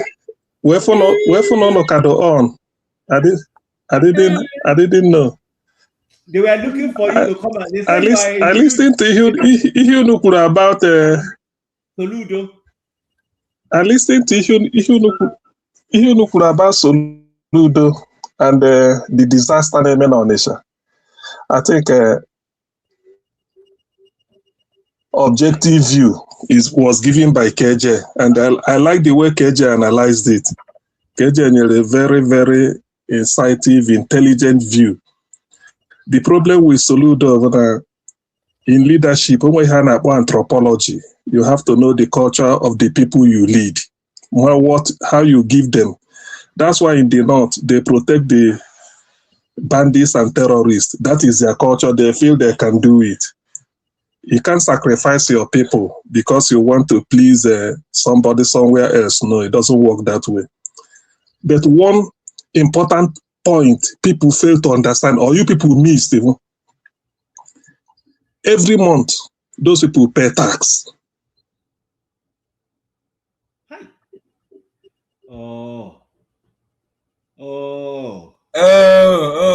Why is his network misbehaving? Because CM, if you can UK, how can UK not have good internet? I don't know. What he said is what when Soludo made that analysis, what he said was what I thought about. Yeah. These people are paying every month. They pay you complete tax. They don't minus Mondays. But KJ, I said it here, and somebody said I was saying nonsense. I said, hold on, Monday or no Monday, don't these people pay tax every month? I said, you heard it. Again, so your money is complete. This is not a democratic country. Honestly speaking, we do not have no business practicing democracy in Nigeria. It's not going to work for us in Africa. That's not what we practice. Because if you tell me that we are practicing democracy in Africa, I will look at you, I will even cuss you out. So let us not lie to ourselves. Let's find out something. Find what can work for us, because this is not working. I agree with you. We might as well just tell somebody, Tinubu, go ahead and get your second tenure. And like I always said, after that, you tell a German to, go. You tell a Galaman to go. All the ethnic groups, since that's what we want to do. Then we go from there. But I hate when people talk about voting. Our vote doesn't count, because we all saw what happened in the last election.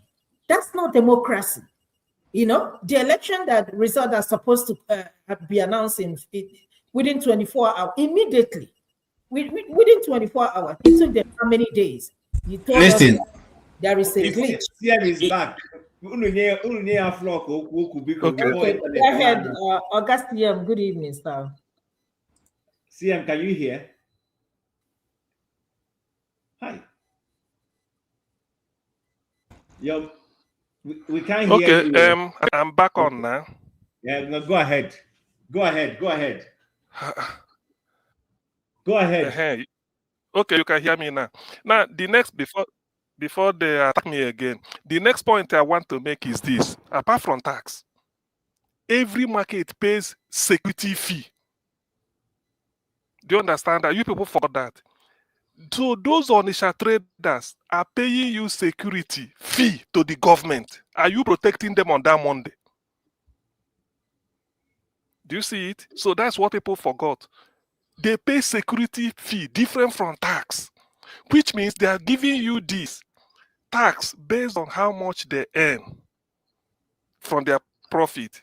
Pay as you earn. The insecurity, take this extra because you are the state. Protect us.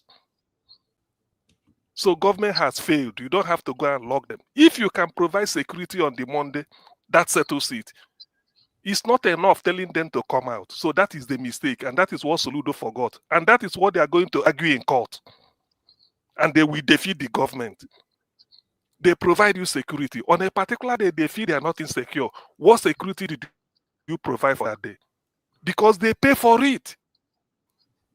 And like AJ said, you cannot say they are paying you tax for 6 days. For 5 days of the week without Monday. They are paying for everything. So you have no right shutting the market down. Then if I'm to bring a little bit of sentiment towards it, Soludo disappointed me. He failed woefully in that aspect. Do you know why?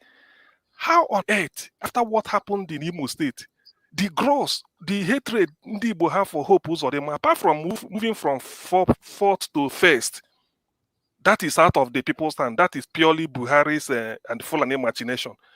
Hope Uzodinma invited the Janjaweed called Nigerian army to come and be shooting people in Olu. Have you ever heard that any state governor in the north said, federal government, bring army to this local? They don't do it. So why should Soludo go and bring army out to come and be pointing gun, let alone if they didn't shoot? Why? It's an assault on your people. You don't try that. You don't try it. They said in Enugu, Peter Mba wanted to do it that way, but the thing died naturally. As a matter of fact, they're even missing the point. If you ask the people, why do you shut down this market? Why don't you come out? Remember, you are paying tax and you are paying security. Why are you not coming out to do your business? They say, look, it's like they are mourning Nnamdi Kanu, or maybe their solidarity with him, that because he's there, we felt that this is, some people are remembering Nnamdi Kanu in prayers. Some may decide that, let me forfeit my one-day profit or business because of him. Yes, somebody said it shouldn't be class. Maybe Chi may decide to do it. It doesn't force me. No, they're not forcing each person. It's not by force. They decided on their own. They said if they can shut down for 3 months during COVID, what is one day in the week? So Soludo from every angle, forget about it. It's what they call emotional intelligence, like Valentine Ozibo was saying then. I now understand what he meant. On this score, I'm not with Soludo. He failed it woefully and I'm disappointed. You don't do that. Okay, you say you're an economist. They shut down for 1 day. You want to shut down for 1 week. Who is losing? Onye jere ịchụ igwurube ọkpọha ụmụnna ya nke fefuru efefu onye ka ọ ghọrọ ahịa. Ị na-eje ije gba nkwube ndị ọgọgọ ịma na iru ebe ahụ ọgụ ka a ga-eri gụnwa bụ dị mmanụ na-abịa ịnụ nwaanyị nkụ ka a na-eri ibukọrọ mmanya na nri iji akpọrọ ndị ụmụnna ya eruo ka ha ritekwa oyi ọtọ nọsensị ndị Igbo ịkpọ ha je onye ka ọ ghọrọ. That is the thing. Onye ka ị na-eme ụmụ nwanne gị. You want to force them. Kasị na ị na-eme nka. Can they try this in the Southwest? Soludo disappointed. Onwe ha na-akpọ emotional intelligence. It doesn't, and the other kama kasị na a people defeated their leader than a leader defeated his people. I mean, let's weigh it now. As a leader, I crush my people. No. It's better they say the people defeated their leader. And like I was told, my uncle used to tell me, so na dispute between nwanne na nwanne anaghị enwe winner and loser. Ihe bụ nwanne na nwanne, ihe a bụ ihe gbasara ndị anaghị enwe winner and loser. Everybody is a winner, everybody is a loser. The most important thing ị ga-agwa ha na rotekwe na Monday ọnụ anaghị azụ ahịa, you are paying tax for it. So don't worry. They are making it for Nnamdi Kanu. By the way, give it Burundi like Nnamdi Kanu because of Biafra agitation or no, the rhetorics. That was years back. Because the court process, where this is pure injustice, they now supported the guy. So not because he getting Biafra, but because of injustice of the court process. Soludo, what are you contributing towards it? No. He failed it. There's no way to rationalize. Just can use those things in the happy whether the English law or whatever law. No. Happy. It doesn't mean that Monday alone. Leave it for them. You know how you look at the braggadocio. I close it and then I use the caterpillar. Makachukwu try I bend 9 is so if you go at the floor. If you don't know. Oh yes. You can't try it. Oh yes. He was just making noise. Oh my God, those one are braggadocio. But if I do them, if I close it down, I close it down for 1 week, I bring a caterpillar, I level this place. This man, other kaburo mentality. Abago isi. Hope ụzọ dị mma pakịrị Rolls Royce na ọmụma his hometown na ọ na Owerri na-aba mba eje ebe ahụ level nwee dite n'ọkụ ike egwu ya. You don't try that. That overpower your people. In fact, ndị Igbo do easy to lead by conviction. Egwu na amụ. This thing will just go away. That's what Peter Mba used. The thing died in Enugu. It doesn't mean that in Enugu are like Nnamdi Kanu, they are not in sympathy.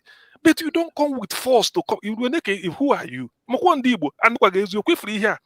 Some people look, 1 year they can be eaten. And you can't hold the Igbo, man. They move vote they have other outlets where they will transact their businesses. Exactly. Then the shame will be on you. Okay, if they put a caterpillar to come and be leveling the place, shop level here, Julie. Level people even those people who level right, they will now look at and say, look, we thought the place is an open, the shops, the warehouses are open. In a level for there and Kiji Vuronye. Mbafo etekaka they used to tell us, Mbafo etekaka nyana onwe see. No matter how long, no matter how far a year will be, just give it 6 months, it will round up. Soludo for their phone. So the man disappointed the big time. I never expected him to be. Even the rhetorics on it, how can you be talking that? How can?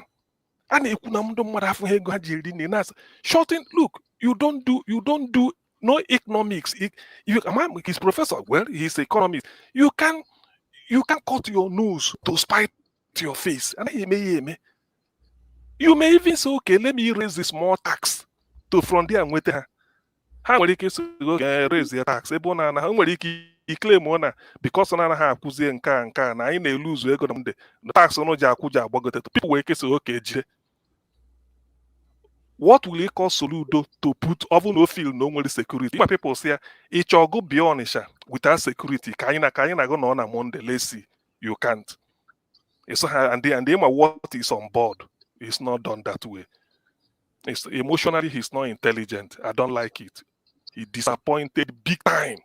You can't handle. KJ said it better. You can't handle Igbo like that. Each and the people you are ruling. That is part of leadership. So even a company's organizational culture determines the culture of the organization, determines their business pattern, their profit, everything. Management will tell you. That's what we have. I think part of them used to say it. And then we have organization, culture, and productivity. That's the way it relates. Soludo messed up. Onye can please. Tinubu, Sanwo-Olu cannot write in the southwest. Yoruba will tell him. In the north, the way they protect their own, albeit that they have job, but they protect them. I don't like that. Even then, on a report, in Wagona, every state is army. They don't do it.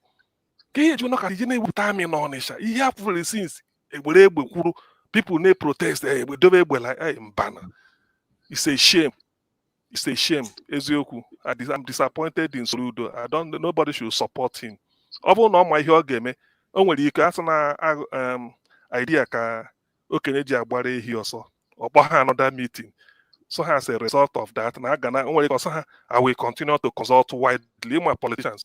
I will continue to consult. There are a lot of influences from abroad. You make a man. Emepekwa shop onye ọbụla na-emekwa ihe ị na-eme, so we consult widely kama nwee ike, so we learn every day. Ikwuo ya na agbaghara but ọ bụghị nke ịkpa na-enye iwu ịkpọchie ilevro ka gịnị mee i close your school down. Who are you? Ilevro the place is warfare. We never know peace till where maybe they know it, man. Ebe thousands is really if they are short billionaires, if they make their business, governor. Who are you? Kiji Onyekevo. And again, he can come there on Monday and tell people to come and trade. I will come with my security and trade with you people on Monday.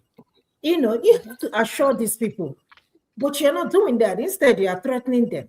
When you threaten people, they will be like, oh, I don't know he can be those no gets double women.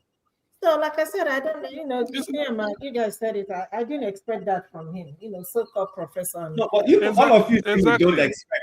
You keep saying you don't expect. So Soludo is positioning himself for higher office, and I think he's pandering to people. And this is the highest he can go, Soludo, honestly, because he might try to run for the president. He's not gonna get there. Listen. There once upon a time, they lived in one called Dr. Kingsley Mbadiwe. Mbadiwe will win an election in every part of Olu senatorial district. Obiana run this zog or that flat. Do you know why? Soludo winiaka to the Ocho president. I don't care whether my Ndukogi, my Yoruba Bienisi, Kwifro Ndibo, Anambra. That could about P2B, and now with their legs out, imagine people are so let's put their legs out. Soludo na time in a hill, he disappear from the scene for years. You don't come and wound Bariandibo like this. So why? They voted for you last November. You came to them, they voted, and they have with Monday, they voted for you. That I shot the market, even you can't be dictatorial like this. You can't. But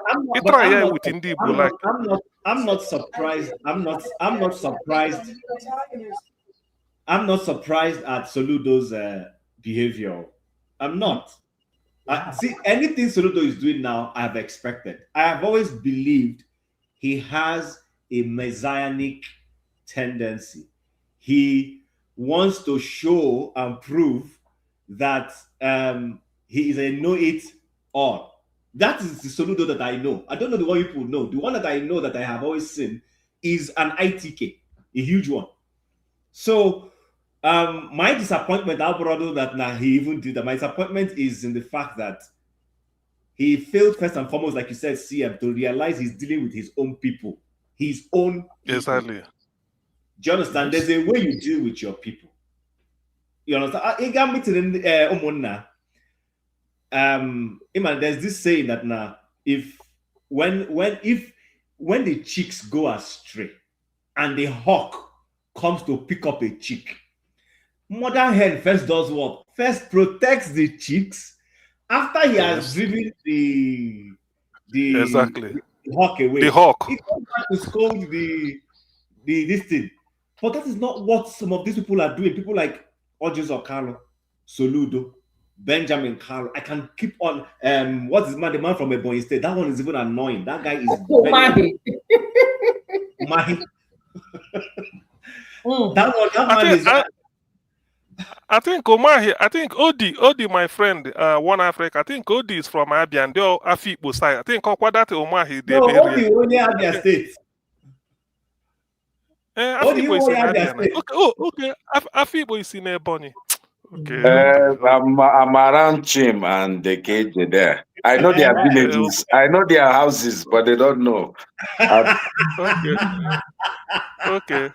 Is he Chim? I mean, if you can concur to this, I think we're Anambra. We from Monna.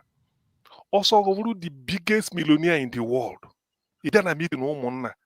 Somebody can dress you down. Of course. And they can carry Monna. Chineke we chọọ ịkpọrọ ọkụ iwe sị na o nwere ihe nwada mere gị that your billions ije eji ikpere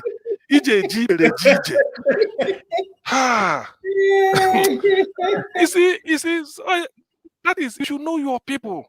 You should know your people.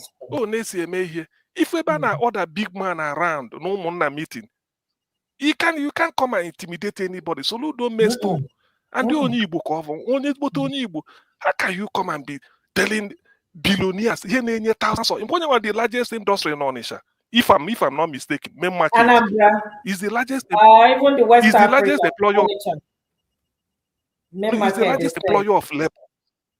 Is largest because if you're not baby every morning, need troop to go and open shops and do the troop. That is the largest employer of labor in Anambra State and generated the heaviest revenue. Microphone in a baron. Somebody they can decide let that place be shut down. That they will be still doing business somewhere. Any Igbo man can't survive with civil war. What is Onitsha? But Soludo is a shame. Nobody keep way to that level. He didn't handle it well. I don't think he didn't handle it well. One Africa. Yeah. Good evening, everybody. Kanzu Kondibo.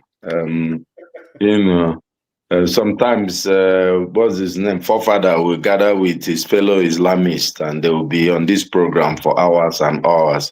At least. It's good that at least we'll have some like minds. Maybe I think we should actually just. I know that there's an Igbo session, but I think it's odd days, so people can't really join in. But I should have actually asked what's his name? He showed up today. Anchor the thing. Come at the timing, Friday night. It favors those in the US more because I will go 1 a.m. UK time, Friday. And most of us, Saturday, do pretty useless. You can't function. But you don't have US, maybe 6 p.m., 7, it will go to Friday and that. So it favors them more. It doesn't mean we will revive it again in the light of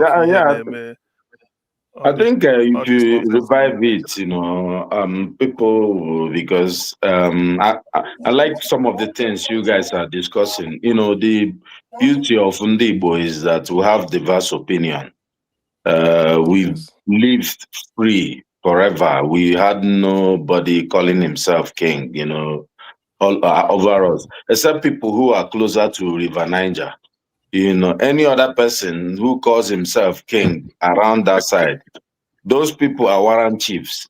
They are criminals. You see, anybody around Abia State, except maybe 1 or 2 communities who have organized sort of, some,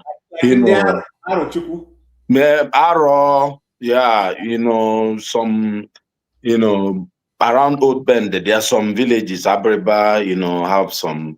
But if you see those Ungwa, Mbise, all those, anybody that calls himself king, that can said his grandfather was a king, now claiming kingship or calls himself prince, He's a product of a warren chief, and they were saboteurs to the white men. It's true. And they go and trace the history. So, I agree with you. And because we've been always free to say our mind, in as much as, look, Soludo is one person I really dislike in the East, right? And he's just really fall from grace to grass. You can see that he's dancing azonto to a particular audience. He's trying to impress some people. And he's an intelligent guy, when he wants to do the right things. Funny enough, I do agree with him to find a way to open up the markets on Mondays, 100%. I'm from Abia State.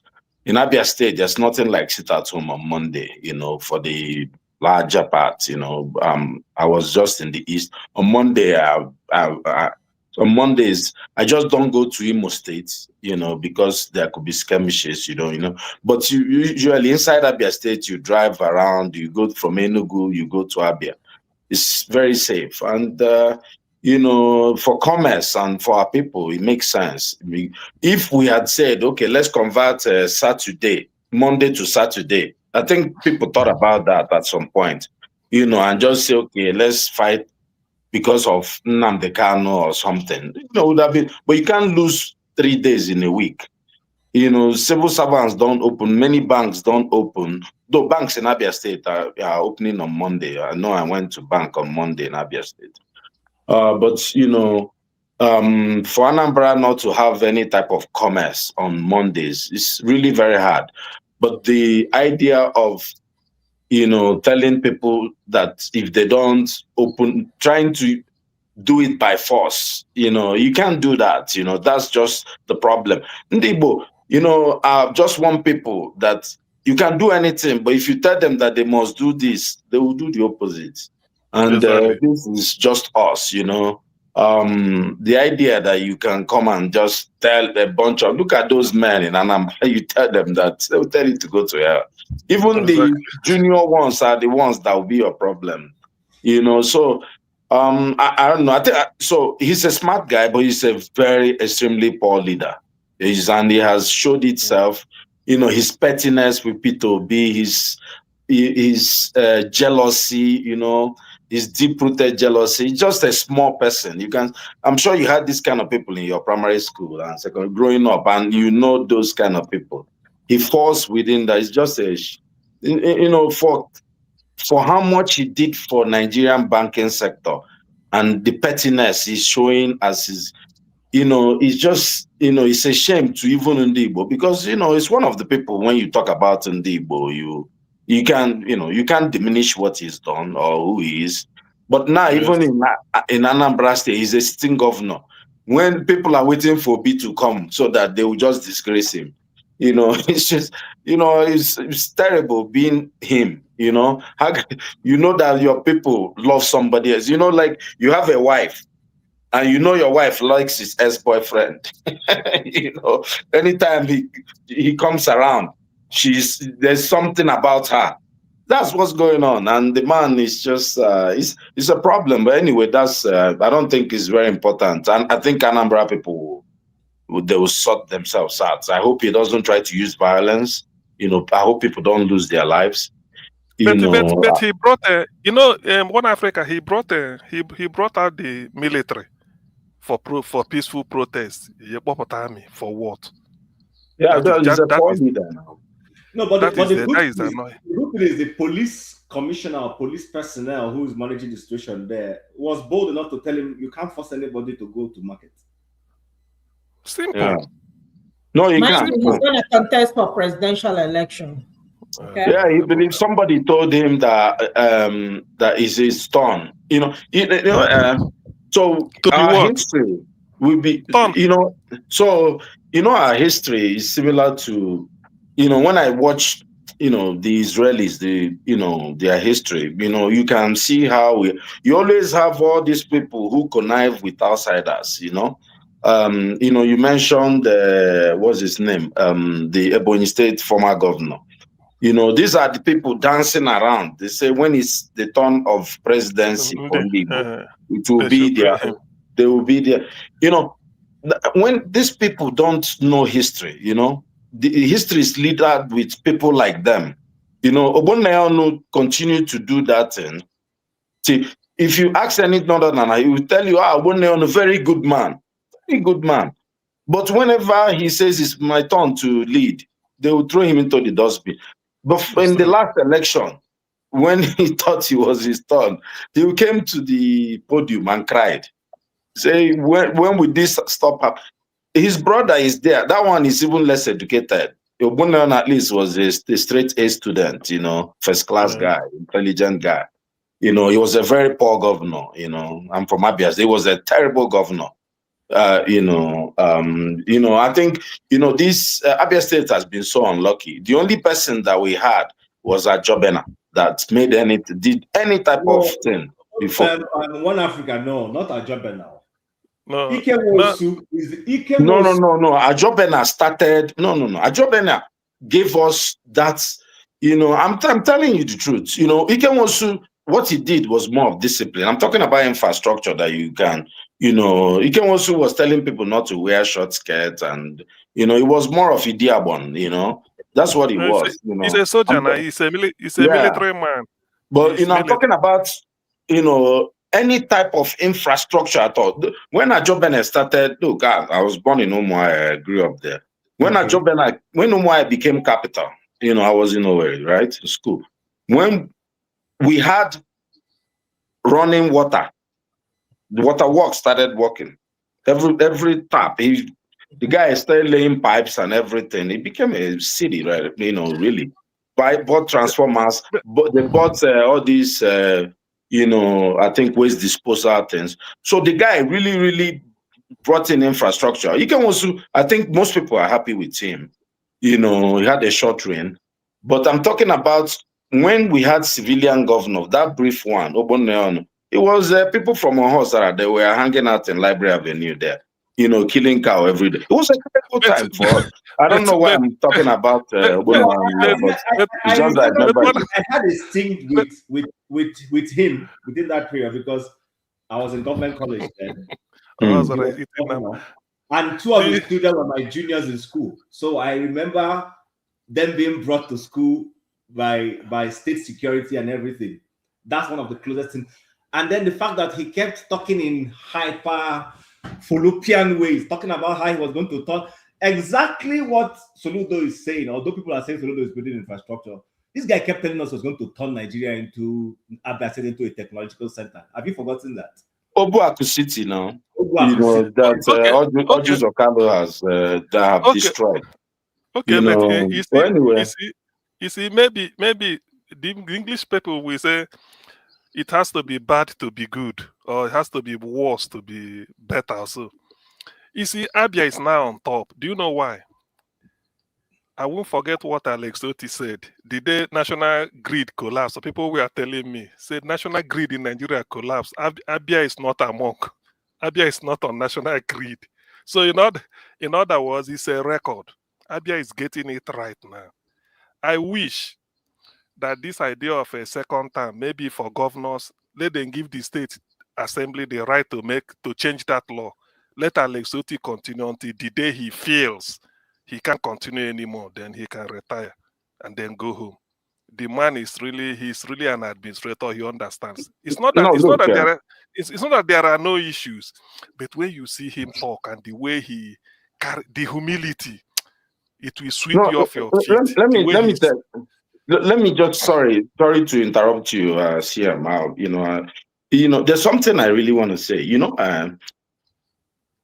This Tinubu, look, I like Tinubu's government. Why? Because Tinubu has brought out. There's somebody that said it. I think is that's your bad guy. Wasn't said there are many people who would have died with honor. There are many people who would have escaped. And wouldn't have known their true colors. This. We even thought this former Ebonyi governor was a human being. And Soludo and all this. Tinubu has turned everything around. And we have, we can see everybody for who they are. And, look, he has favored, even in the East. I know people give hope or they may have hard time. I just came back from the East. The man, for whatever reason, I don't know what he's doing with Tinubu. The man is doing fantastic in Imo State, infrastructure-wise. Anybody, Abia State, of course, is doing very good. Enugu has had a good run for some time. I'm even finding it hard to judge the guy in Enugu. But what I'm saying is, it's not all too bad for Ndibo, and that's why personally. Go ahead. But Enugu is a one city state. That's one. Whenever people bring in compare Enugu and the Abia or Anambra, Abia is at least 2 or 3 city states. The same thing with Anambra. Enugu is one city state and former capital of Eastern region. All you need to do is to repent independence layout. That is where you have the repentance. Same thing with Imo too. Imo too is a one city state over. That's all. Okay, to some extent, but because Solo, apart from Enugu City and Enugu remove independence layout and the New Heaven, which has been there for donkey years, with everything beautified. So all you need to do is to retouch it, and people will start shouting. Why can't he go to something like Ogu, a virgin place, or something like even in Soka University town? Go and then bulldoze everywhere and then put up something. Let us hail you. So Enugu, I don't usually, and most of the projects he completed were started by Chimaroke Nnamani. Number one, the International Hospital. Chimaroke finished it, only he could do roof it and then maybe finish up. International Conference Center was Chimaroke's idea. Built up very well. It's just to put the finishing touches and everything. They abandoned it and some other things. Now look at the contract he awarded for smart schools to one Yoruba criminal. Paid 11 billion up front. Is it not 11 billion they say he gave the man, or 5-something billion with nothing done? And at the time it was a scandal. So Enugu is overhyped. Rather, I go for the man in Abia who was able to turn a Port Harcourt road. People where they grow corn before, a road abandoned, become a farmland. The man, whatever he's doing, Alex Otis is a worker. Nobody can doubt that. He's the best after Sam Mbakwe so far. Let's welcome these 2 new people here, Jefferson and Mazio. I don't know if you guys know what we're discussing. Yeah. Something like that. Okay, so Jefferson, you want to tell us before we go to Mazio? Sorry, Mazio. I know if according to elders, the elder statesman is supposed to have the floor first. Sorry, sir. I'm okay. All right. I'll be protocol. Yeah, it's all right. Good evening, everyone. I perceive we are speaking on the performance of our governors, which is very, very a good thing to discuss. I don't know. I will say this without any remorse. Sorry, without any apologies. That the Igbos are very objective people. I don't want to go the lane you are perceiving. I think you want me to go, because you cannot just do something. We don't just do something for doing sake. If you know what I mean. We don't just cause problem for causing sake. So let me just because of the sensitivity of what we are discussing, let us concentrate on the performance of the governors, right? For me, out of all the Southeastern governors, I will give Alesoti number 1, because it takes guts to have a broken system. You see a place that is very, very broken, destroyed, dilapidated, but you are still able to pay salaries, you are still able to work on roads, you are still able to do futuristic projects, you are still able to provide electricity. You can remember, if you guys remember, he went to a university hostel unannounced, saw the state of university. I was like, did these where students stay?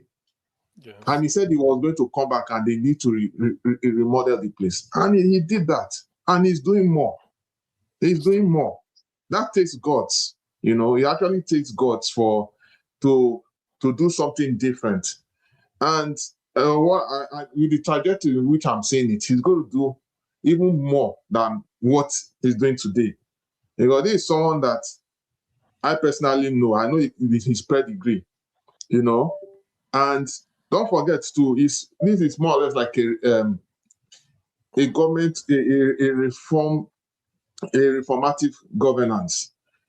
I've been seeing a lot of analysis where some people will compare Enugu State governor, what he's doing versus what Abia State governor is doing. And I'm like, the metrics does not even make any sense.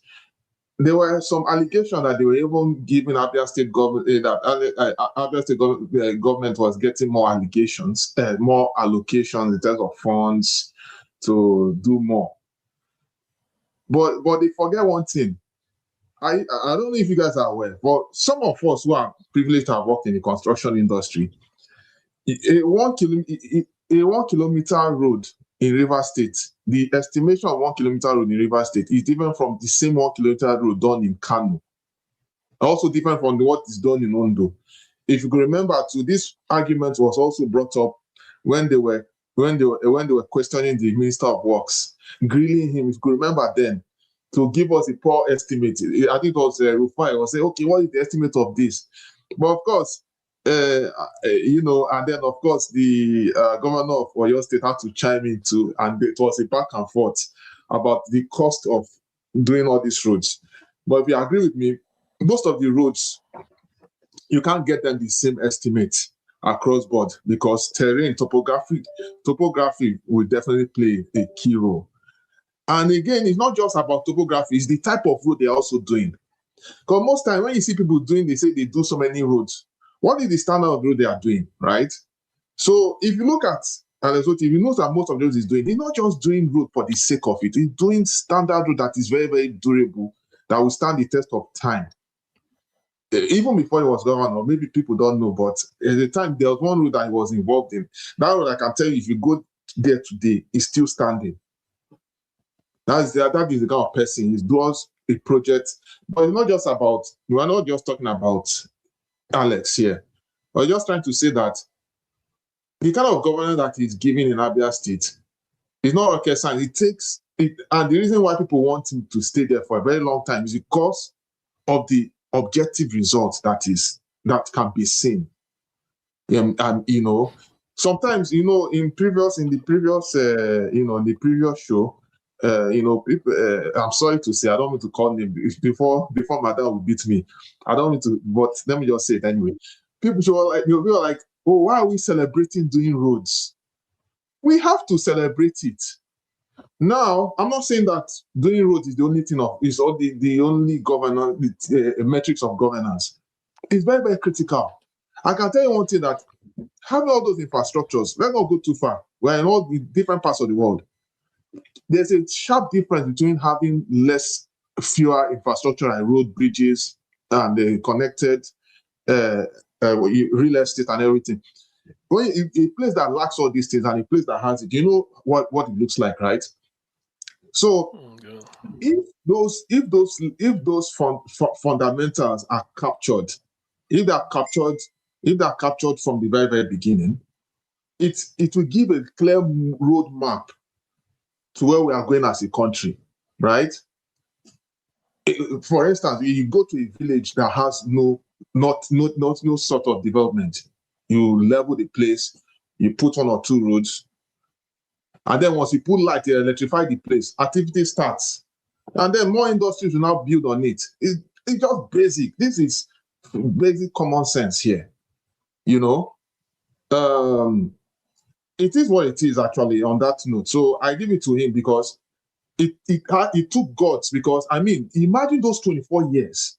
If the past governors of Abia State had done even half of what Alesoti did, Abia State is not supposed to be where it is today.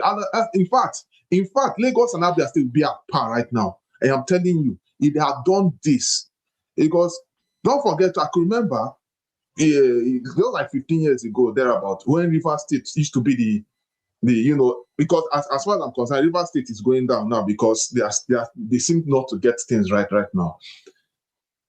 Once you leave from the Port Harcourt Enugu Express, once you just coming all the way from the express and you're entering Abia State. It's like, yeah, forgive me, you are moving from a place of rest to a place of chaos, from heaven to hell. Let me put that, if you put it in literal terms. You will literally see Maybe the from road Gaza move. to Gaza to Tel Aviv. Exactly. And then when you see that place that is bad, you'll be like, oh. So it was like a stench. So from that place of from that boundary, they'll be like, oh, Abia State, take care of yourself. And I felt really bad. Going on that road, I knew what I saw. And it took it took the initiative of this governor to make sure that that road was captured within a very quick time. And I give it to him. But many people are going to be shocked. So all the noise that all these guys are making is not, it doesn't, as far as I'm concerned, it doesn't hold any water. They are just angry that they remove the money they are chopped from their mouth. And of course, if they get it right, if they hold their ground, and if they make sure they stand to protect their votes, at least, and there's nothing able to like come in again. Then the issue of Anambra, I feel I'm sorry to say, Soludo is a very envious person. It's kind of envious because he has only done one tenure, right? I've watched a video where an event where P2B was there, they recognized P2B more than they recognized Soludo. So it's a team of, so it is more or less like a, how will I put it now? He's very, very envious. Soludo, the way I like it or not, or maybe if you guys are not be observing, Soludo is very much envious of P2B. And most times he's always trying to attack him on public scenario. You know, the same way like Reno is attacking Obi, just for obvious reasons. It's the same, they all the kind of same scenario. So he's just being envious, as far as I'm concerned. Nobody's doing this. This is not a contest. All the things that Obi did is there speaking. And we knew what Anambra State used to be before and after P2B came out. We knew what it used to be. So you cannot take that away from him. What I expect Soludo to do is to do more transformative projects. More. The mannerism in which he's going about his about his policies. I mean, it doesn't make any sense. You know, people say, oh, that government is government. They have the final say. I tell you what, when the people, you see, one thing people need to realize is that we are the government. Yes, we know that the government is in charge. I can tell you one thing, there's a way you push people. If people do not like a certain government, if people are tired, it happened in Nepal. Let's not forget.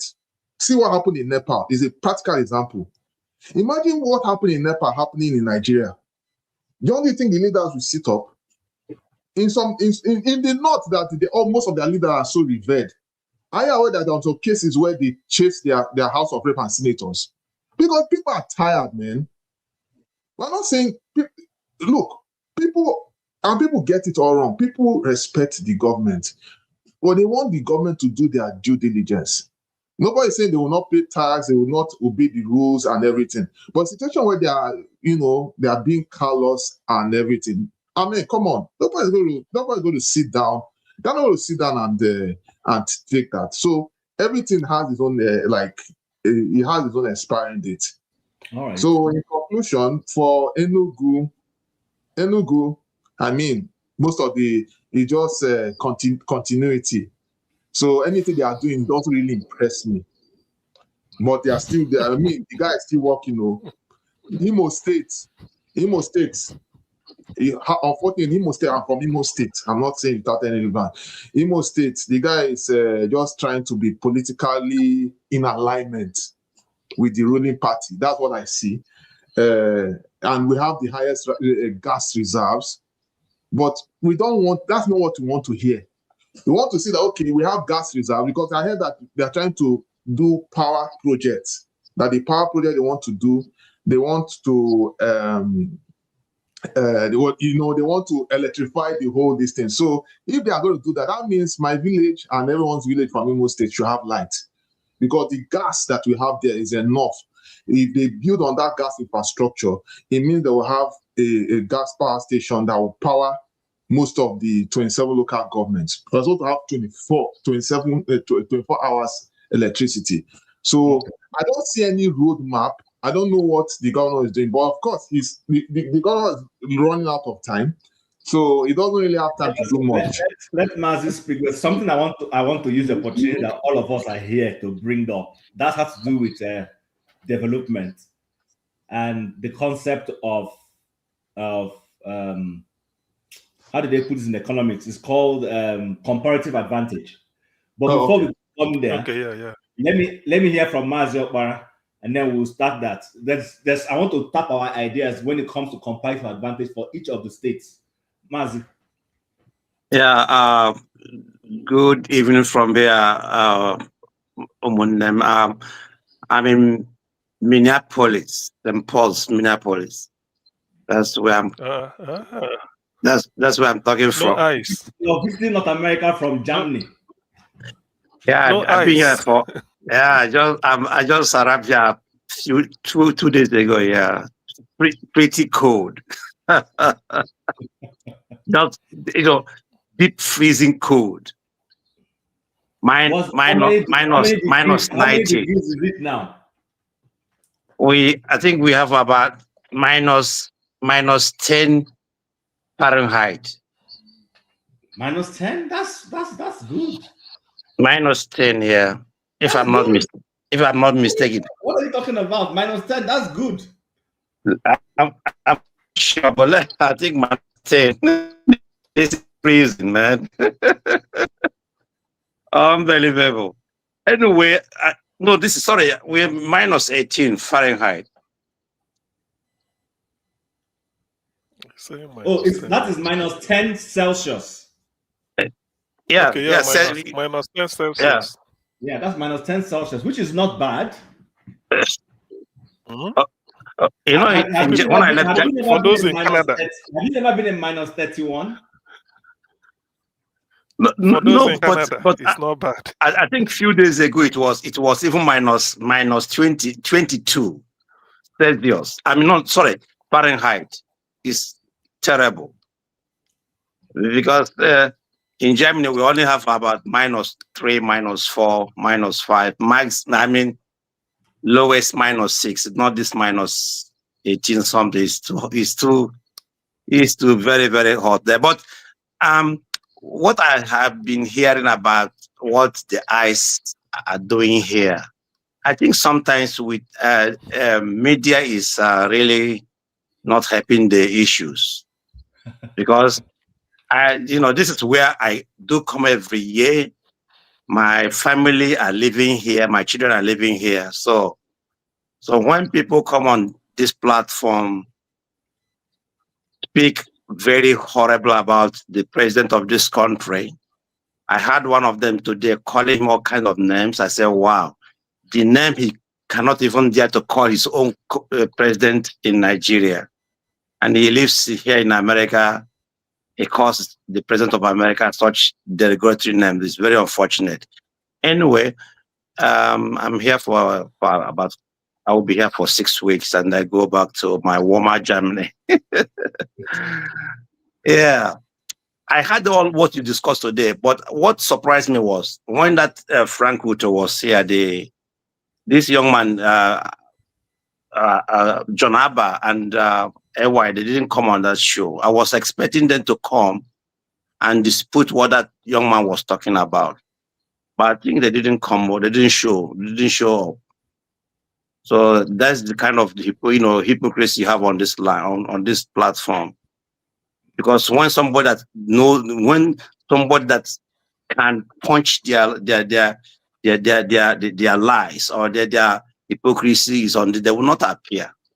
Because this person that was there today knew that it's from that place. He knows what his people are going through, and these people they didn't appear here. That was a very disappointing one.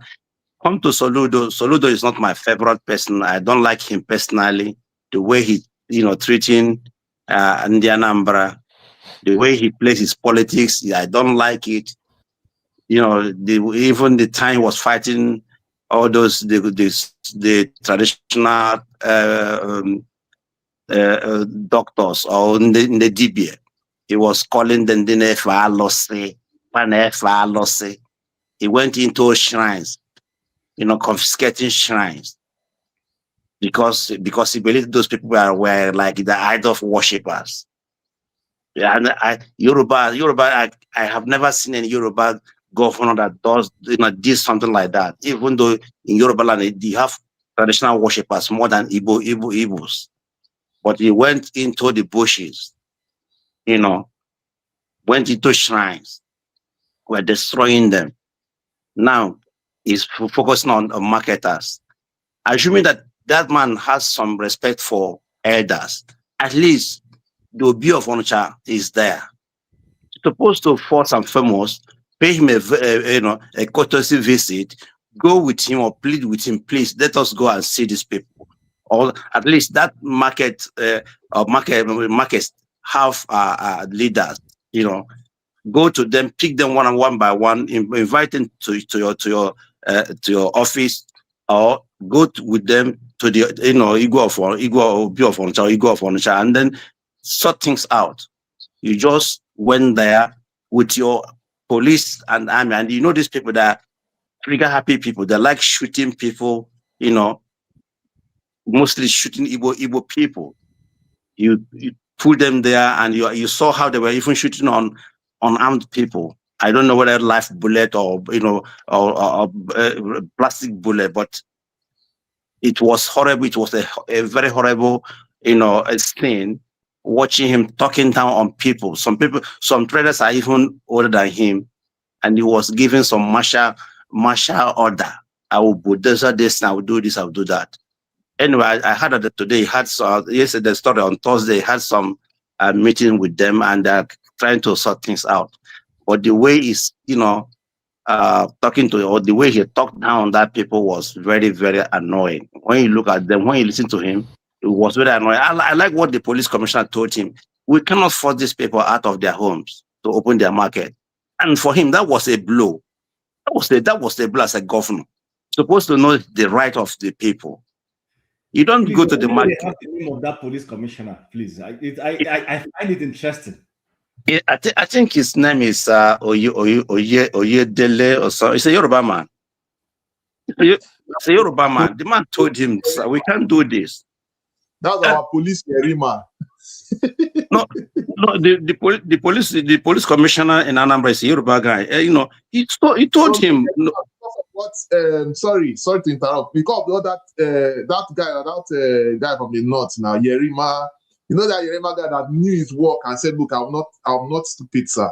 So okay, that's like Yerima. Okay, you're talking about the one with Wiki, right? Yes. So yeah. The guy told, okay, his name is I think I have his name here now. Should have his. I think his name is.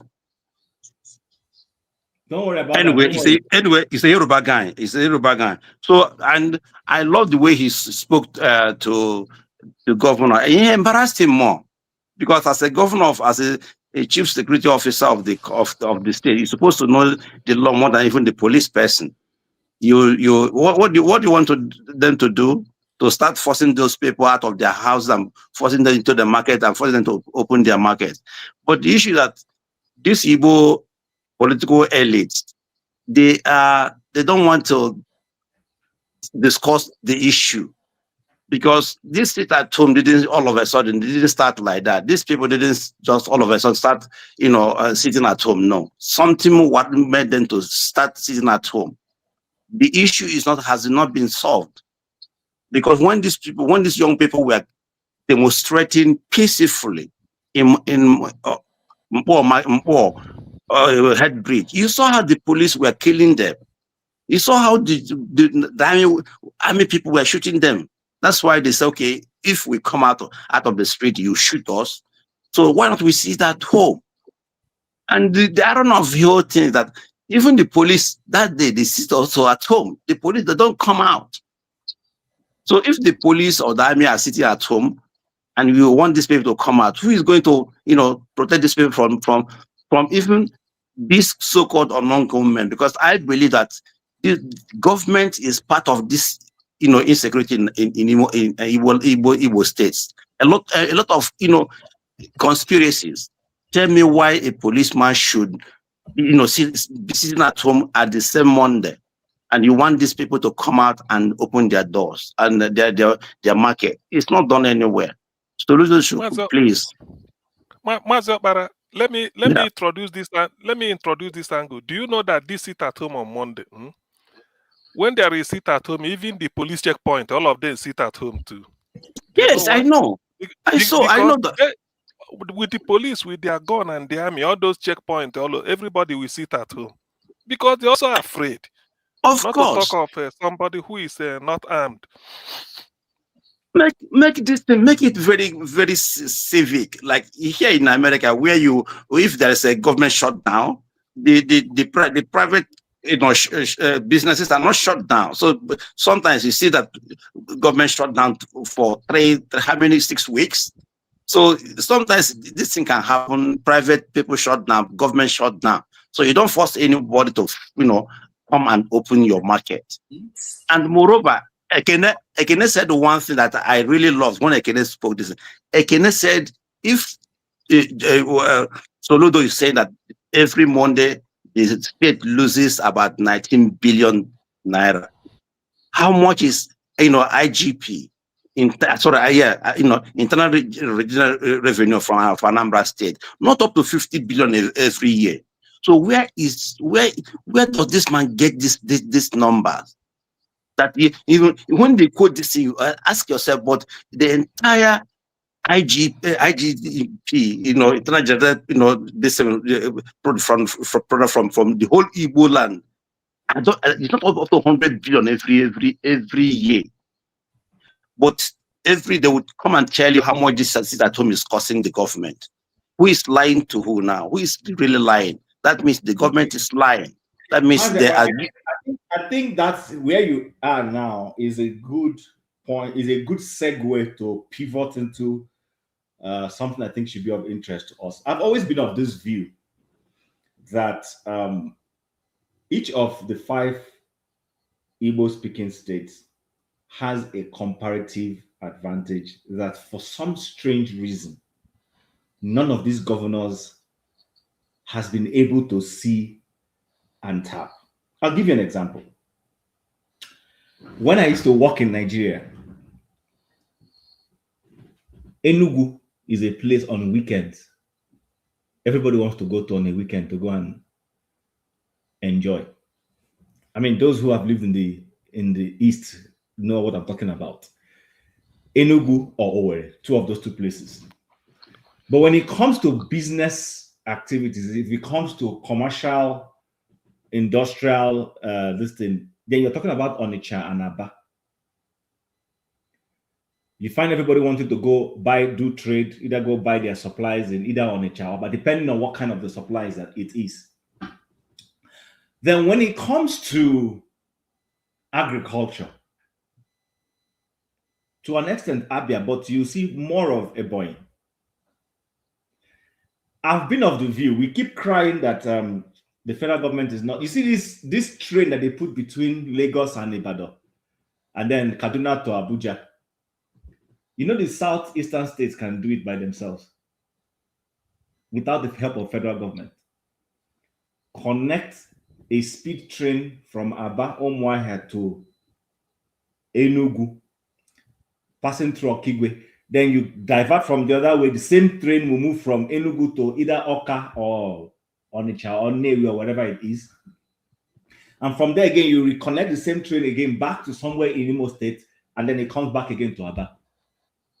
You know what that will do for the economy of the Southeast? Do you know what that will do? Do you know that somebody can decide to say, you know what, I love the life in Enugu, but I'm a civil servant or I work in and in Umuahia, but I will live in my Enugu Jeje.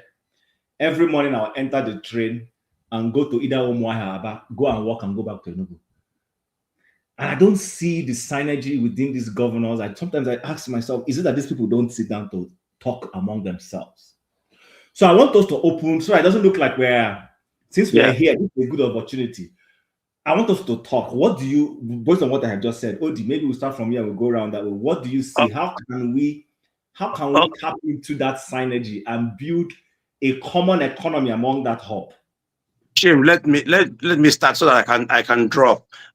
This is a very important question, but like where I live in Germany, it's called Bundesbahn. Bundesbahn means federal rail. Are you talking about rail or are you talking about tram? Are you talking about city train, metro line? Or are you talking about rail that can carry, wagons, that's containers, intercities, train? So because if you talk about rail, really rail, that can carry, dual carriage rail system that can carry. Let me help you so that you don't waste time. Let me help you. Yeah. I'm not talking about goods and services train. No. I'm talking about speed train that can make life easy. Those ones have a way of imputing the economy in an unseen way. Let me explain to you what I mean. So I live in Calgary. In Calgary here we have, right now it's supposed to be 3, but we have 2. There's what we call the red line. Then we have what we call the blue line. And then the green line is coming on stream. You know what these things do for you? If you see the fast nature, do you know how many people don't drive cars in this city? They have cars, but they don't drive it. In fact, for 2.5 years, I didn't drive my car. Why? Because I was living very close to the train. I hop on the train, I go to school. I hop on the train, I go back home. I only use my car to go and do grocery or go to church. And that car was underused for 2 years that I was going to school. Underused. But what I'm saying is this. If you have that kind of a system that helps open up the economy, we will come back to the goods and services rail. That one is a different one altogether. I'm saying something that can make the guy in Enugu, he can hop and go to Aba in one day. In fact, he can go to Aba 2 times in a day for go and transact businesses.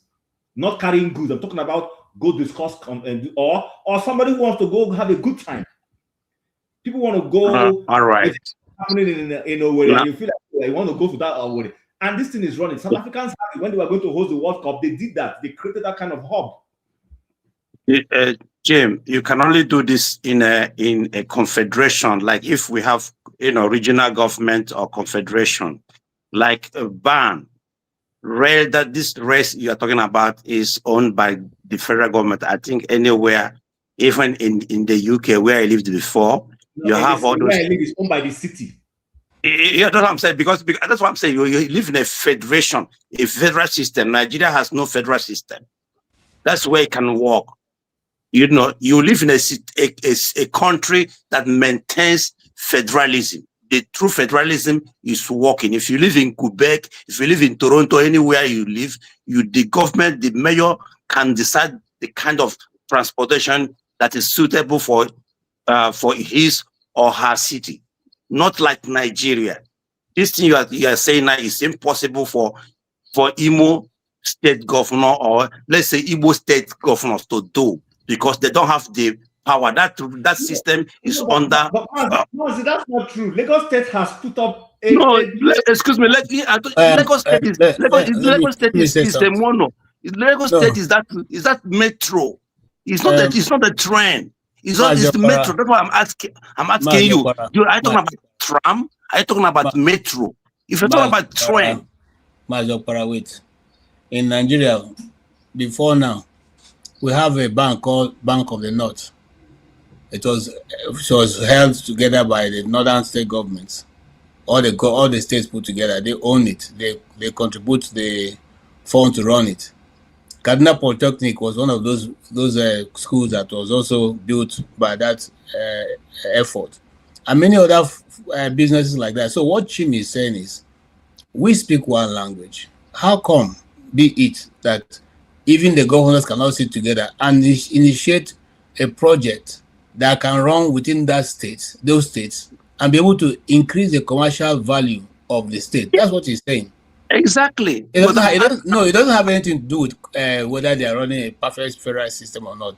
Didn't we make the way to Maradi in Niger? Yeah, but excuse me, yeah, part of Nigeria. But that rare system is on exclusive list. That's why I'm asking you. If it's like tram, city train, it is possible. But if it's intercity, connecting state to states, it is on exclusive list. That means the federal government must give you approval for you to do that, or the federal government must do it. That's why they do Lagos, Ibadan, Abuja, Kaduna. That is a federal government project. So, state cannot even build it. Mazi, I still differ slightly with you because I think if the states really want to do it, let me buy your view that it's on an exclusive federal list. The governors can go approach the federal government and say, okay, listen, we want to improve our economy. We want to link our economy. This is at no cost to you, federal government. We have the resources to pull this together and accomplish it. I think the federal government will not say no. Anyway, but Chim, remember that when we finished building our airport in Imo State, I'm from Imo State. You know, they refused to even commission the airport. So even they refused to call it airport until it's called cargo. The same thing in Enugu State. The same thing in Anambra State. It's called an airport. So it's the same thing. So what I'm trying to tell you, make some research. Honestly, that project belongs to the federal government, and federal government will not allow you to do it. Thank you. Yes, OG, then CM, please. Yeah, hello. So I know Abia State, Alex Otis government has such projects, on their horizon, on their plan actually. I think I've seen a little bit of that. Personally, I did oppose it to some close people. But the reason you opposed it. Yeah, I did actually. Yeah. So I'll give you my reason. I want to use this opportunity. There's something that I like to say also about. There's this guy that came here, Obereri Nemeka. He spoke very well, and his discussion was mostly in line with what you're saying. How do we emancipate ourselves as a people? Because the truth is, after this Gaza war, this Christian genocide thing, my view about Nigeria has been changing a little bit. I'm seeing that the people that, ndị Igbo si na nnata na abụghị na obi gị na abụ m n'anya,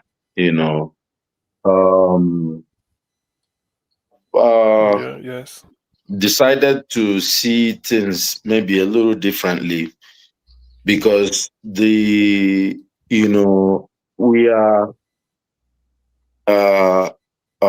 have to be very intelligent about who we are and what we stand for.